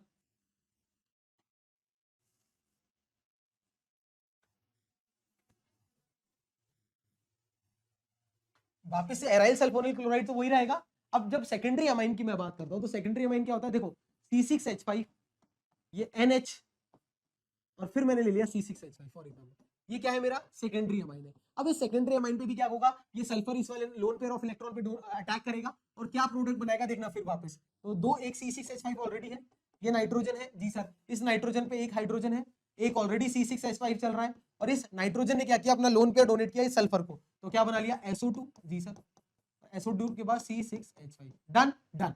अब बहुत ध्यान से समझना, यहां तक कोई भी डाउट है कि जो 2 डिग्री अमाइन है, जब सेकेंडरी अमाइन की मैं बात कर रहा हूं, तो सेकेंडरी अमाइन क्या कर रहा है, इस तरीके का सॉल्यूशन बना रहा है या नहीं बना रहा है, चेक करना, हाँ या ना। अरे क्लियर है, सेकेंडरी अमाइन को जो मैंने रिएक्ट कराया तो इस तरीके का सॉल्यूशन बना रहा है। अब वापस नाइट्रोजन क्या करेगा, इस इलेक्ट्रॉन लेगा हाइड्रोजन से H+ रिलीज करेगा, H+ जैसे ही रिलीज करेगा तो क्या कंपाउंड बना रहा है देखना, ये कोई भी ग्रुप ले सकते हो आप, मैंने C6H5 लिया, आप कोई भी ले सकते हो, तो C6H5, ये नाइट्रोजन, ये C6H5, इस नाइट्रोजन पे लोन पेयर वापस आ गया, और ये SO2 जी सर, और ये C6H5, तो ये बन गया। अब देखना बहुत ध्यान से, क्या इसके पास वो एसिडिक हाइड्रोजन प्रेजेंट है, नहीं, तो अब जब इसको किसी बेस के साथ रिएक्ट कराओगे तो ये सॉल्युबल सॉल्ट नहीं बनाएगा, क्लियर है। तो प्राइमरी अमाइन को जब मैंने एराइल सल्फोनिल क्लोराइड के साथ रिएक्ट कराया तो क्या बना, एक तो सर रिएक्शन हुई और सॉल्युबल सॉल्ट भी बना, बट सेकेंडरी अमाइन को जब मैंने एराइल सल्फोनिल क्लोराइड के साथ रिएक्ट कराया तो सिर्फ और सिर्फ पहले स्टेप की रिएक्शन हुई, जो प्रोडक्ट बना उसने सॉल्युबल सॉल्ट नहीं बनाया, क्लियर है। और लाइकवाइज जब मैं टर्शरी अमाइन लेता हूं, जैसे इस तरीके से कोई और ले लेते हैं, जैसे मैंने C2H5, ये नाइट्रोजन, ये C2H5, ये नाइट्रोजन, ये C2H5, ये क्या है मेरा 3 डिग्री अमाइन है। स्टेरिक हिंड्रेंस की वजह से 3 डिग्री अमाइन क्या करता है, जो एराइल सल्फोनिल क्लोराइड है उसका सल्फर को अपना lone pair of electron donate ही नहीं करता, ये SO2 Cl, ठीक है। अब इस सल्फर पे जब आप सबको पता है पॉजिटिव चार्ज आएगा, बट ये लोन पेयर ऑफ इलेक्ट्रॉन क्या है, ये डोनेट ही नहीं करेगा, तो ये रिएक्शन ही नहीं होगी। तो इसका मतलब हुआ क्या सर, कि अगर मैं टेबल बनाऊं, यहां पर मैं अमाइंस लिखूं कि कौन सा अमाइन लिया, यहां पर मैं लिखूं हिंसबर्ग रिएजेंट HBr के साथ रिएक्शन हुई या नहीं हुई, और यहां पर क्या लिख रहा हूं, सॉल्युबल सॉल्ट, क्या लिख रहा हूं, सॉल्युबल सॉल्ट बना या नहीं बना। तो देखना बहुत ध्यान से कि जब मैंने क्या किया बच्चों, प्राइमरी अमाइन लिया, 1 डिग्री अमाइन लिया, तो वो हिंसबर्ग रिएजेंट के साथ भी रिएक्ट कर रहा है और सॉल्युबल सॉल्ट भी बना रहा है। जब मैंने 2 डिग्री अमाइन लिया तो सर वो हिंसबर्ग रिएजेंट के साथ तो रिएक्ट कर रहा है, बट वो सॉल्युबल सॉल्ट नहीं बना रहा है। और जब मैं 3 डिग्री अमाइन ले रहा हूं तो वो ना तो हिंसबर्ग रिएजेंट के साथ रिएक्ट कर रहा है, ना ही सॉल्युबल सॉल्ट बना रहा है। तो इसलिए हम आइडेंटिफाई कर सकते हैं कौन सा अमाइन है by using Hinsberg reagent, clear है, हाँ या ना। अरे कोई भी डाउट है किसी को, अरे अभी भी आपस में बात चल रही है यार, अरे कोई भी डाउट है फटाफट कमेंट करिएगा, समझ में नहीं आया तो फिर रिपीट करते हैं, फटाफट बताओ। दीप्ति, आदर्श, करिश्मा, और कौन कौन पढ़ने वाले बच्चे हैं, कोई डाउट है किसी को।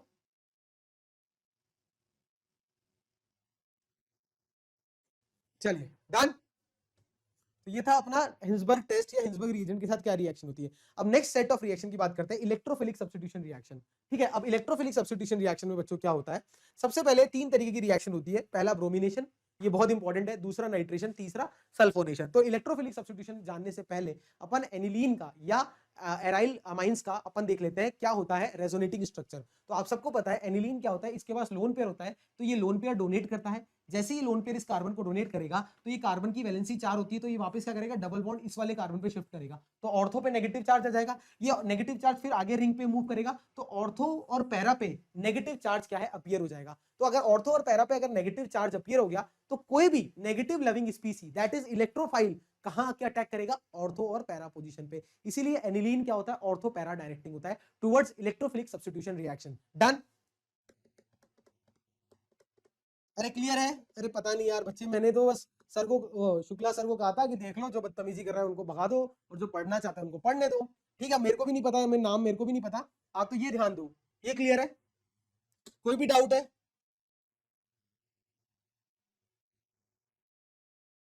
है ना, ठीक है। चलो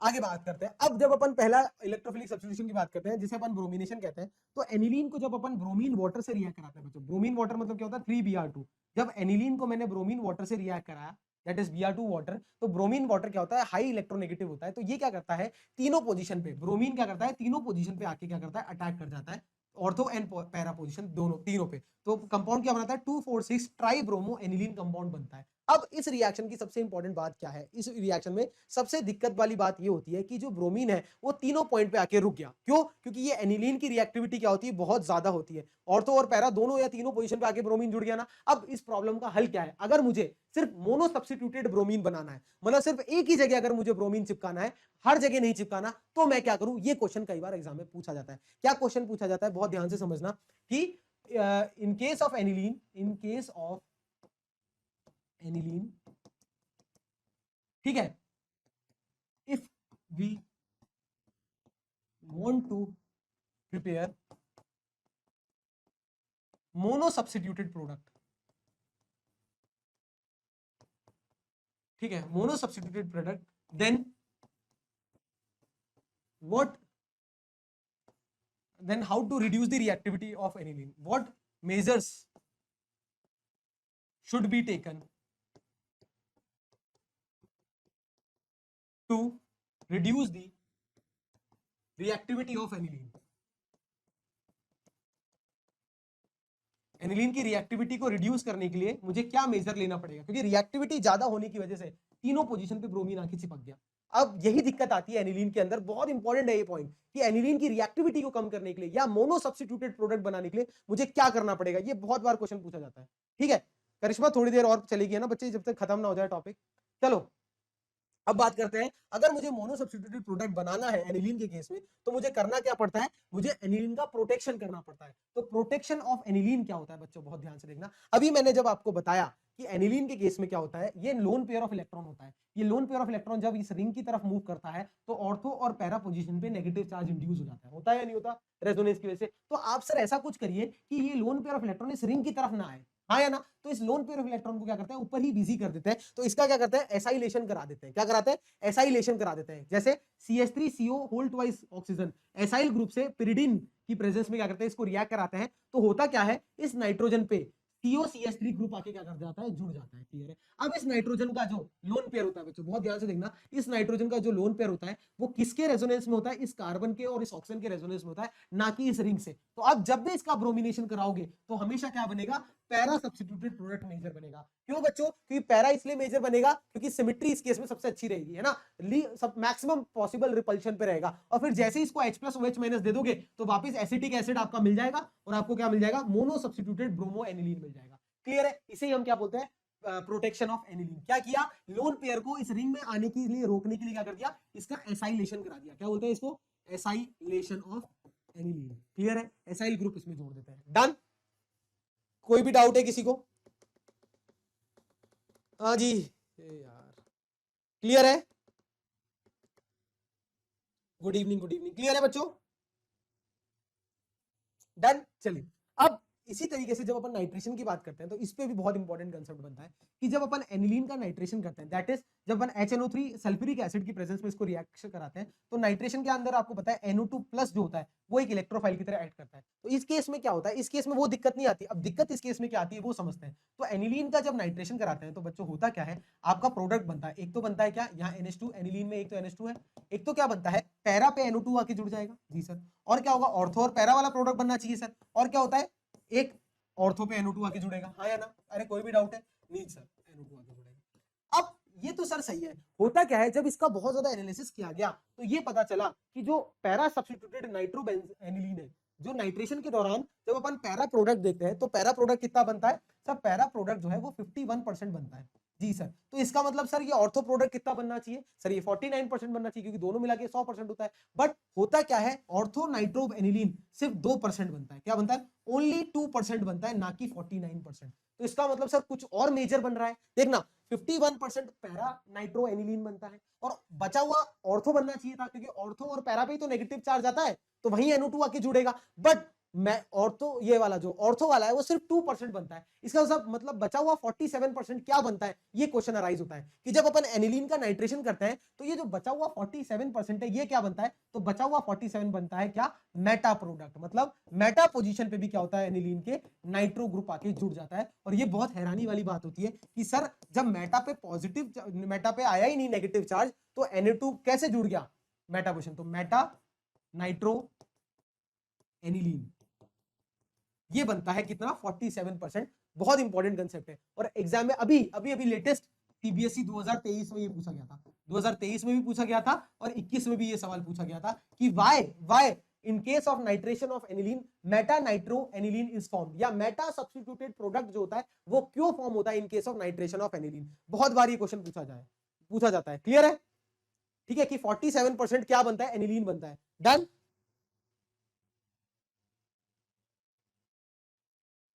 अरे कोई भी डाउट है किसी को? हाँ ये पूछा गया है, पिछली बार भी एग्जाम में मैंने यही क्लास में बताया था, जैसे अभी मैं बोल रहा हूँ ना, तो जिन बच्चों ने ध्यान से सुना था उनका काम हो गया था। क्लियर है, बहुत इंपॉर्टेंट है ये कि मेटा सब्स्टिट्यूटेड प्रोडक्ट बनता है। अब सबसे इंपॉर्टेंट बात है ऐसा क्यों होता है, व्हाई, है ना, ऐसा क्यों बनता है, इसके बारे में अपन बात करते हैं। तो आप बहुत ध्यान से समझना, अभी मैंने बताया था एनिलीन के केस में क्या होता है, ये मेरा एनिलीन है, इस एलिनीन पे नाइट्रोजन पे क्या होता है, लोन पेयर ऑफ इलेक्ट्रॉन है। अब आपने एनिलीन का जब नाइट्रेशन कराते हो तो आप क्या लेते हो, H2SO4 लेते हो।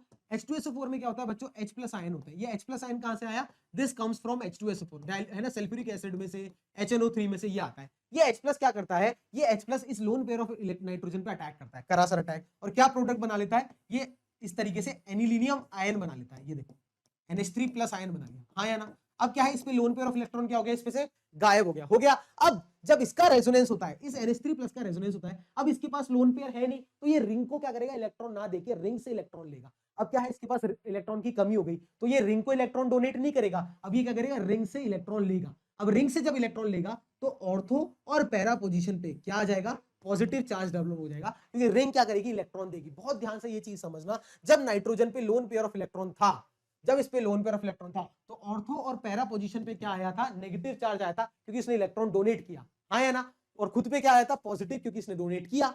अब जब ये खुद इलेक्ट्रॉन लेगा तो रिंग पे क्या आएगा, पॉजिटिव, और खुद पे क्या आएगा, नेगेटिव, हाँ या ना। तो जैसे ही इसने सल्फ्यूरिक एसिड के H प्लस से रिएक्ट करा, तो ये क्या बनाया, एनिलीनियम आयन बनाया, तो इसने क्या किया, ऑर्थो और पैरा पोजीशन से इलेक्ट्रॉन विड्रॉ किए, तो ऑर्थो और पैरा पे क्या आ गया, पॉजिटिव चार्ज आ गया। अब जब आप इसका नाइट्रेशन कराओगे, जब NO2 प्लस आएगा, तो NO2 प्लस देखेगा कि यार ऑर्थो और पैरा पे तो पॉजिटिव चार्ज है, तो मेरे पास अटैक करने की कौन सी जगह बची, मेटा, इसलिए मेटा सब्स्टिट्यूटेड प्रोडक्ट बनता है। और ये बहुत इंपॉर्टेंट कंसेप्ट है। क्लियर है, ये सीबीएसई क्लस्टर बाय अभिषेक सर है मेरा, केमिस्ट्री टेलीग्राम का चैनल, ठीक है। ये देखिए, चेक करिए, कोई डाउट है किसी को इसमें कोई डाउट है किसी को यहाँ इस पॉइंट पे? आदर्श क्लियर है बच्चे?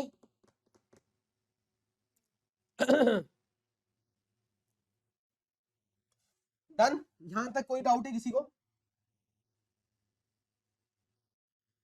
ठीक है, तो इसलिए क्या होता है, मेटा सब्स्टिट्यूटेड प्रोडक्ट बनता है। अब मेटा ना बने तो इसके लिए क्या करना पड़ेगा, सर वही जो पहले किया, क्या बोलते हैं उसको, प्रोटेक्शन ऑफ एनिलीन। तो प्रोटेक्शन ऑफ एनिलीन के अंदर क्या करता है, आप इसका एसाइलेशन कराते हो। एसाइलेशन क्या होता है कि ये जो एनिलीन का नाइट्रोजन का जो लोन पेयर है, ये क्या करते हैं अपन, इसको पहले ही बिजी करा देते हैं, किससे, एसाइल ग्रुप से, दैट इज COCH3 ग्रुप से रिएक्ट कराते हैं, COCH3 ग्रुप से इसको रिएक्ट करा के, अब ये जो लोन पेयर ऑफ इलेक्ट्रॉन है, ये कहाँ है, रेजोनेंस में पहले इन्वॉल्व है। तो जब HNO3 का H प्लस आएगा, वो इस पर अटैक ही नहीं कर पाएगा, क्योंकि इसके पास लोन पेयर अवेलेबल ही नहीं है। इसलिए सिर्फ पैरा और ऑर्थो प्रोडक्ट बनेंगे, और मेजरली कौन सा बनेगा, पैरा वाला बनेगा। क्लियर है, क्यों, क्योंकि इसके अंदर मैक्सिमम रिपल्शन होता है, सबसे ज्यादा स्टेबल स्ट्रक्चर होता है। डन, चलो नेक्स्ट बात करते हैं सल्फोनेशन। सल्फोनेशन के केस में होता क्या है बच्चों, H2SO4 से रिएक्ट कराते हैं, ठीक है। H2SO4 के पास आपके पास क्या होता है, H प्लस और HSO4 माइनस होता है, हाँ या ना, जी सर। अब H प्लस इस पे रिएक्ट करेगा एनिलीन पे, तो NH3 प्लस बनाएगा, और फिर ये HSO4 माइनस इस पे आगे जुड़ जाएगा। अब जब टेम्परेचर रेंज आप 453 से 473 केल्विन करते हो, तो क्या होता है, ये जो एनिलीनियम हाइड्रोजन सल्फेट आयन है, it get convert into what, sulphanilic acid. मतलब ऊपर NH2 रह जाता है और नीचे क्या हो जाता है, SO3H आ जाता है। क्लियर है? SO3H नीचे आ जाता है और ऊपर NH2 रह जाता है। अब इसमें क्या होता है, SO3H में से ये H प्लस आयन क्या है, वापस इधर कन्वर्ट हो जाता है और ये क्या बना लेता है, ammonia plus NH3 plus ion, और नीचे क्या आ गया, SO3 माइनस आयन, इसे हम क्या कहते हैं, ज्विटर आयन। तो सल्फोनेशन के दौरान पे क्या देखा जाता है कि जो एनिलीन होता है it get convert into zwitter ion and it is a very stable structure. Clear है? चलो डन।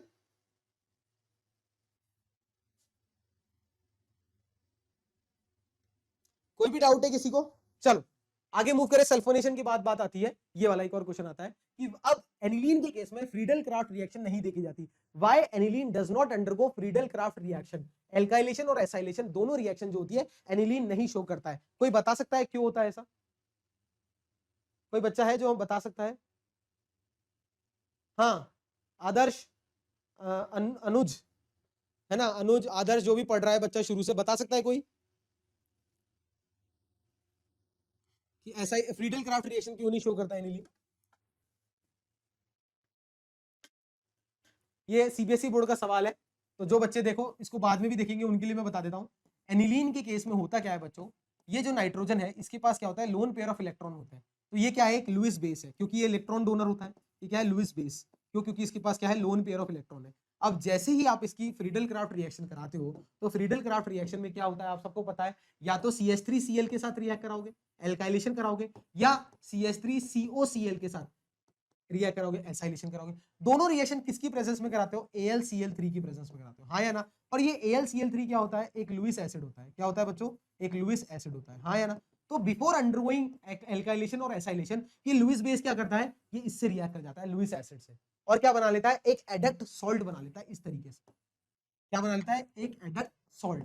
इस सॉल्ट का क्या नाम होता है, देखना, NH2 तो ऑलरेडी था, क्या बना लेगा, NH3 प्लस AlCl4 माइनस, क्या बना लिया, एक तरीके से फ्रीडल क्राफ्ट रिएक्शन से पहले ही इसने क्या बना लिया, एक एडक्ट सॉल्ट बना लिया। दैट्स व्हाई ये फर्दर फ्रीडल क्राफ्ट रिएक्शन नहीं देता है, और ये बहुत ज्यादा इंपॉर्टेंट है ना, one of the most important question in aniline. ठीक है, इसको नोट कर लो। क्लियर है? सॉल्ट बना देगा, बहुत बढ़िया, डन, वेरी गुड हर्ष, शाबाश। क्लियर है? ये था अपना क्या, अमाइंस का। अब बात करते हैं अपन नेक्स्ट डाइजोनियम सॉल्ट की बात करते हैं, ये भी इंपॉर्टेंट है। तो डाइजोनियम सॉल्ट आपका ऐसा दिखता है ना, ये है आपका एराइल ग्रुप है। तो ये मैंने जो बनाया हुआ है aryl ArN2 plus X minus, यहाँ X कुछ भी हो सकता है, X is a halogen, X can be Cl, Br, I, F, कुछ भी ले लो। जनरली अपन मोस्ट कॉमनली यूज्ड जो डाइजोनियम सॉल्ट होता है वो होता है बेंजीन डाइजोनियम क्लोराइड। क्या होता है बच्चों, बेंजीन डाइजोनियम क्लोराइड, सबसे कॉमनली यूज्ड जो डाइजोनियम सॉल्ट होता है। ठीक है, हाईली स्टेबल होता है। इसकी अगर अपन बात करें प्रिपरेशन की, तो मैं ऑलरेडी कर चुका हूं कि एनिलीन को जब आप NaNO2 प्लस HCl के साथ रिएक्ट कराते हो, किसके साथ, NaNO2 प्लस HCl, यानी कि HNO2 के साथ, यानी कि HNO2 के साथ जब इसको रिएक्ट कराते हो तो it get convert, aniline gate convert into what, it get convert into N2 plus and Cl minus, that is benzene diazonium chloride. Clear है? ये इसकी प्रिपरेशन पार्ट हो गई। अब इसकी अपन बात करते हैं रेजोनेटिंग स्ट्रक्चर की। तो आपको पता है बेंजीन डाइजोनियम क्लोराइड के पास N2 प्लस होता है। तो ये जब N2 प्लस है इसके पास, तो देखो N2 कैसे एग्जिस्ट करता है, N2 प्लस। जब भी याद करना, जब भी रिंग के ऊपर जो ग्रुप लगा हुआ है, अगर इसके पास पॉजिटिव चार्ज है तो ये रिंग से इलेक्ट्रॉन लेगा। इसके पास लोन पेयर होगा या नेगेटिव चार्ज होगा, ये रिंग को इलेक्ट्रॉन देगा। अभी इसके पास पॉजिटिव चार्ज है तो ये रिंग से इलेक्ट्रॉन लेगा और ऑर्थो और पैरा पोजीशन पे, ऑर्थो और पैरा पोजीशन पे क्या, पॉजिटिव चार्ज डेवलप कर देगा। अगर इलेक्ट्रॉन लेगा तो जिससे लेगा वहां पॉजिटिव क्रिएट कर देगा, खुद पे नेगेटिव। तो इसीलिए बेंजीन डाइजोनियम क्लोराइड भी क्या होता है, ओपी डायरेक्टिंग होता है। क्या होता है बच्चों, ऑर्थो पैरा डायरेक्टिंग होता है। क्लियर है? डन। आपस में नहीं, मेरे से बात कर लो यार।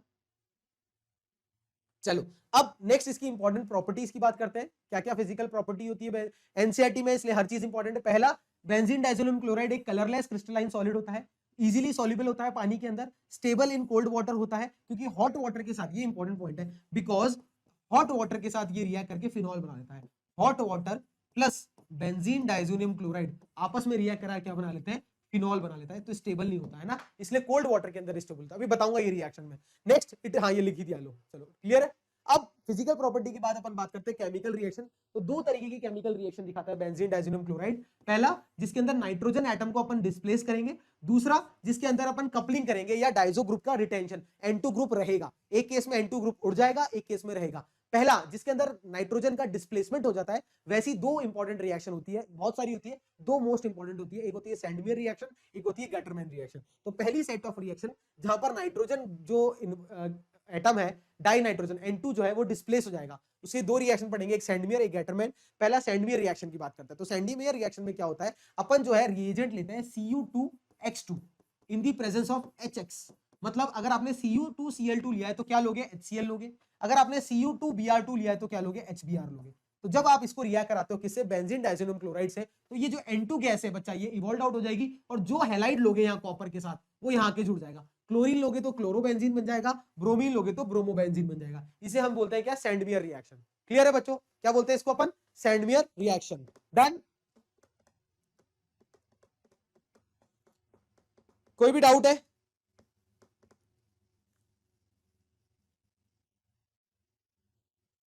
अरे कहाँ गए यार, कोई पूछ रहा है सर आप इतने स्मार्ट क्यों हो, धन्यवाद, भगवान की देन है यार, धन्यवाद बहुत बहुत। चलो ठीक है, चलिए आगे बात करते हैं अपन। सैंडवियर रिएक्शन में अब बात करते हैं नेक्स्ट, गैटरमैन रिएक्शन। तो गैटरमैन रिएक्शन में अपन बेंजीन डाइजेनियम क्लोराइड को जब अपन रिएक्ट कराएंगे किसी copper powder in the presence of HCl, क्या होता है, कॉपर का पाउडर लेते हैं और किसकी प्रेजेंस में, HCl की प्रेजेंस में। तो HCl लोगे तो क्या जो ये पूरा ग्रुप में क्या होगा, N2 गैस उड़ जाएगा और क्या, Cl क्लोरोबेंजीन बन जाएगा। कॉपर पाउडर प्लस HBr लोगे तो क्या हो जाएगा बच्चों, Br ग्रुप जुड़ जाएगा, N2 गैस और Cl माइनस अलग हो जाएगा। क्लियर है, इसे अपन जब भी अपन कॉपर पाउडर फॉर्म में लेंगे तो गैटरमैन रिएक्शन, और जब कॉपर Cu2X2 फेज में लेंगे तो सैंडमियर रिएक्शन। क्लियर है, अरे डन, अरे क्लियर है। चलो आकाश सर, सैंडमियर रिएक्शन में होता क्या है आकाश, बेंजीन डाइजेनियम क्लोराइड को हम Cu2X2 in the presence of HX, मतलब जो कॉपर के साथ हेलोजन एटम लोगे वही हाइड्रोजन के साथ भी लेना है। जब अपन इसके साथ इसको रिएक्ट कराते हैं होता क्या है, N2 गैस का रिप्लेसमेंट हो जाता है। N2 गैस क्या हो जाती है, इवॉल्व आउट हो जाती है ना, बाहर उड़ जाती है, और ये जो HX या Cu2X2 लेते हो ये यहाँ के जुड़ जाएगा। जैसे Cu2Cl2 लोगे तो Cl ग्रुप जुड़ जाएगा, दैट इज क्लोरोबेंजीन बन जाएगा। Cu2Br2 लोगे तो क्या हो जाएगा, N2 गैस उड़ के Br जुड़ जाएगा। क्लियर है, डन, क्लियर है आकाश। और कॉपर पाउडर लोगे तो वो Gattermann reaction, copper powder in the presence of HX, HCl लोगे तो क्लोरोबेंजीन, HBr लोगे तो ब्रोमोबेंजीन। डन आकाश, क्लियर है बच्चे। हाँ आगे करा देंगे अनुज, ठीक है, अभी पहले एक एक बार ये कर ले यार। अनुज क्या बोलते हैं, आकाश जो पूछ रहा था, करें आगे, स्टार्ट करें। चलो अब बात करते हैं नेक्स्ट अपन सैंडमियर गैटरमैन की बात। इससे तो मैंने क्या बनाया, क्लोरो या ब्रोमोबेंजीन। अगर मुझे आगे आयोडोबेंजीन बनाना है तो मुझे बेंजीन डाइजेनियम क्लोराइड को क्या करो, पोटेशियम आयोडाइड की प्रेजेंस में क्या करा दो, बस इसको हीट करा दो, तो क्या होगा, आयोडोबेंजीन बन जाएगा, और क्या होगा, KCl प्लस N2 गैस क्या होगी, इवॉल्व आउट हो जाएगी। क्लियर है, उसी तरीके से अगर मुझे क्या करना है, फ्लोरोबेंजीन बनाना है, ये इंपॉर्टेंट रिएक्शन है ना, ये इंपॉर्टेंट है। अगर मुझे फ्लोरोबेंजीन बनाना है तो बेंजीन डाइजेनियम क्लोराइड को किससे रिएक्ट कराऊंगा, HBF4 से रिएक्ट कराओगे। तो जैसे इसको HBF4 से रिएक्ट कराओगे तो बच्चा क्या होगा, H प्लस HBF4 में क्या होता है, H प्लस BF4 माइनस होता है, तो H प्लस और Cl माइनस आपस में रिएक्ट करके HCl बाहर निकल जाएगा, और ये BF4 यहाँ जुड़ जाएगा, तो N2 प्लस BF4 माइनस हो जाएगा। अब क्या होगा, जैसे इसको हीट करोगे तो N2 गैस और BF3 अलग हो जाएगा, N2 गैस और बोरोन ट्राइफ्लोराइड अलग हो जाएगा, और क्या बन जाएगा, फ्लोरोबेंजीन बनाएगा। क्लियर है, इस रिएक्शन का नाम होता है बाल्ड-शीमान रिएक्शन। क्या बोलते हैं इसको, बाल्ड, ठीक है, शीमान रिएक्शन। इंपॉर्टेंट है कि फ्लोरोबेंजीन अगर आपको बनाना है फ्रॉम बेंजीन डाइजेनियम क्लोराइड तो आपको किससे रिएक्ट कराना पड़ेगा, HBF4 से रिएक्ट कराना पड़ेगा। ये बहुत इंपॉर्टेंट है ना, क्लियर है, इसे बोलते हैं बाल्ड शीमैन रिएक्शन बोलते हैं इसको।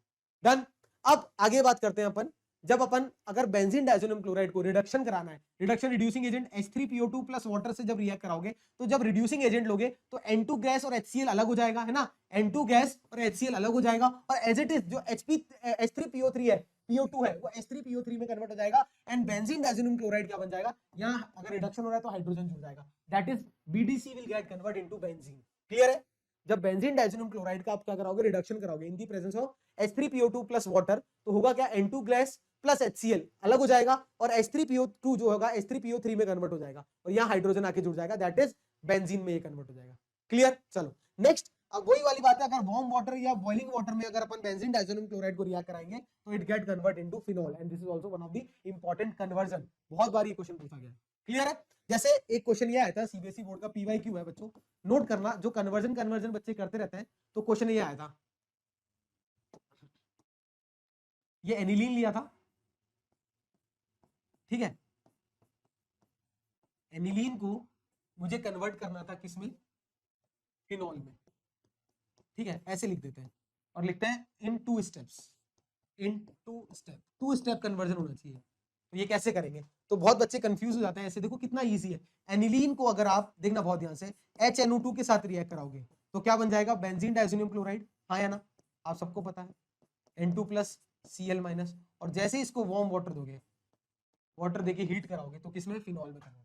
तो ये 2 स्टेप हो गया, एक स्टेप, दूसरा स्टेप, ये एग्जाम में आया हुआ क्वेश्चन। रिटेंशन, अभी तो क्या हुआ था, डाइजो ग्रुप उड़ गया था, N2 गैस उड़ गया था, डिस्प्लेस हो गया था। अब क्या करना है, N2 गैस का रिटेंशन कराना है। ऐसी रिएक्शन क्या बोलते हैं बच्चों, ऐसी रिएक्शन को हम बोलते हैं कपलिंग रिएक्शन। क्या बोलते हैं, कपलिंग रिएक्शन। बहुत सारी होती है कपलिंग रिएक्शन, आपके सिलेबस में 2 कपलिंग रिएक्शन है ना, 2 कपलिंग रिएक्शन है। कौन कौन सी है, एक में तो अपन बेंजीन डाइसोनियम क्लोराइड को रिएक्ट कराएंगे किससे, फिनॉल के साथ, हाँ या ना, और दूसरी रिएक्शन में अपन क्या करेंगे, बेंजीन डाइसोनियम क्लोराइड को रिएक्ट कराएंगे किससे, एनिलीन के साथ। तो 2 रिएक्शन है, दोनों बाय, और दोनों के जो कॉम्बिनेशन से क्या कपलिंग होगी और क्या बनेगा, एक डाई बनेगी, एजो डाई बनेगा। वो बताते हैं अब क्या होगा, स्टार्ट करते हैं 1 बाय 1। तो सबसे पहले क्या किया मैंने, बेंजीन डाइसोनियम क्लोराइड को फिनॉल से रिएक्ट कराया, और स्टार्ट करते हैं। पहला ये लिया मैंने N2+Cl-, क्या है ये, बेंजीन डाइसोनियम क्लोराइड, इसको मैंने रिएक्ट कराया किससे, फिनॉल से। अब फिनॉल से रिएक्ट कैसे कराएंगे देखना बहुत ध्यान से, फिनॉल को मैंने उल्टा करके लिख दिया, ठीक है, ये रहा, ये है OH, तो यहाँ ऊपर लिख दिया H, ठीक है, बस उल्टा करके लिख दिया फिनॉल, कोई दिक्कत। अब इसको जब बेसिक मीडियम में इसको फिनॉल के साथ इसको रिएक्ट कराओगे, क्या करोगे, जब मीडियम क्या रखोगे, बेसिक, कोई भी NaOH या KOH दे दो, NaOH या KOH दे दो, बेसिक मीडियम में होगा क्या, ये जो रिएक्शन है ये किस तरीके से होगी ये समझना है आपको। ये जो HCl है ये बाहर आ जाएगा, है ना, HCl माइनस HCl आपका बाहर आ जाएगा, और बॉन्ड ये नाइट्रोजन और इस कार्बन के बीच में बॉन्ड बनेगा। कैसे, बहुत ध्यान से समझना, इसे ही कपलिंग कहते हैं, यहां समझ गए तो काम हो जाएगा। अब मैंने क्या किया, इसको मैं थोड़ा सा टिल्ट करके लिख रहा हूं बच्चों, देखना ये ब्लू कलर से जो है इसमें N2 ऐसे हो गया, N डबल बॉन्ड N, क्योंकि ट्रिपल बॉन्ड टूटेगा क्योंकि ये प्लस है ना इस पे, और ये जो N है इस कार्बन के साथ बॉन्ड बना रहा है, ये जो कार्बन जिसपे क्या था, हाइड्रोजन था, क्लियर है, और इस तरीके से क्या बना लेगा, और यहाँ ऑलरेडी OH है, ठीक है, तो क्या बन गया ये, फिनॉल ऑरेंज डाई, क्योंकि ये फिनॉल ग्रुप है ना, तो इसे बोलते हैं अपन क्या, फिनॉल, और ये ऑरेंज कलर का होता है इसलिए बोलते हैं इसको फिनॉल ऑरेंज डाई, इसे बोलते हैं, ठीक है, एजो कपलिंग भी बोलते हैं, डाई डाई फॉर्मेशन या azo dye formation, azo dye formation, ठीक है। ये है जब मैंने बेंजीन डाइसोनियम क्लोराइड को फिनॉल से रिएक्ट कराया, डन। अब नेक्स्ट अपन एनिलीन के साथ भी कराते हैं, उससे येलो डाई बनती है। सेकंड रिएक्शन जो आपके सिलेबस में है, क्या किया मैंने, बेंजीन डाइसोनियम क्लोराइड लिया, दैट इज आर N2+Cl-, और इसको रिएक्ट कराया किससे, एनिलीन के साथ, ये दो, बस इसको भी उल्टा लिख दो, एनिलीन के नाइट्रोजन को नीचे लिख लो बस, NH2, और यहाँ हाइड्रोजन लिख दो। अब वापस वो क्या होगा, HCl बाहर निकल जाएगा, प्रोडक्ट में क्या बनेगा आपका, इस तरीके से एनिलीन येलो डाई बनेगा, क्लियर है, N double bond N, single bond NH2, clear है, क्या बनेगा, एनिलीन येलो डाई।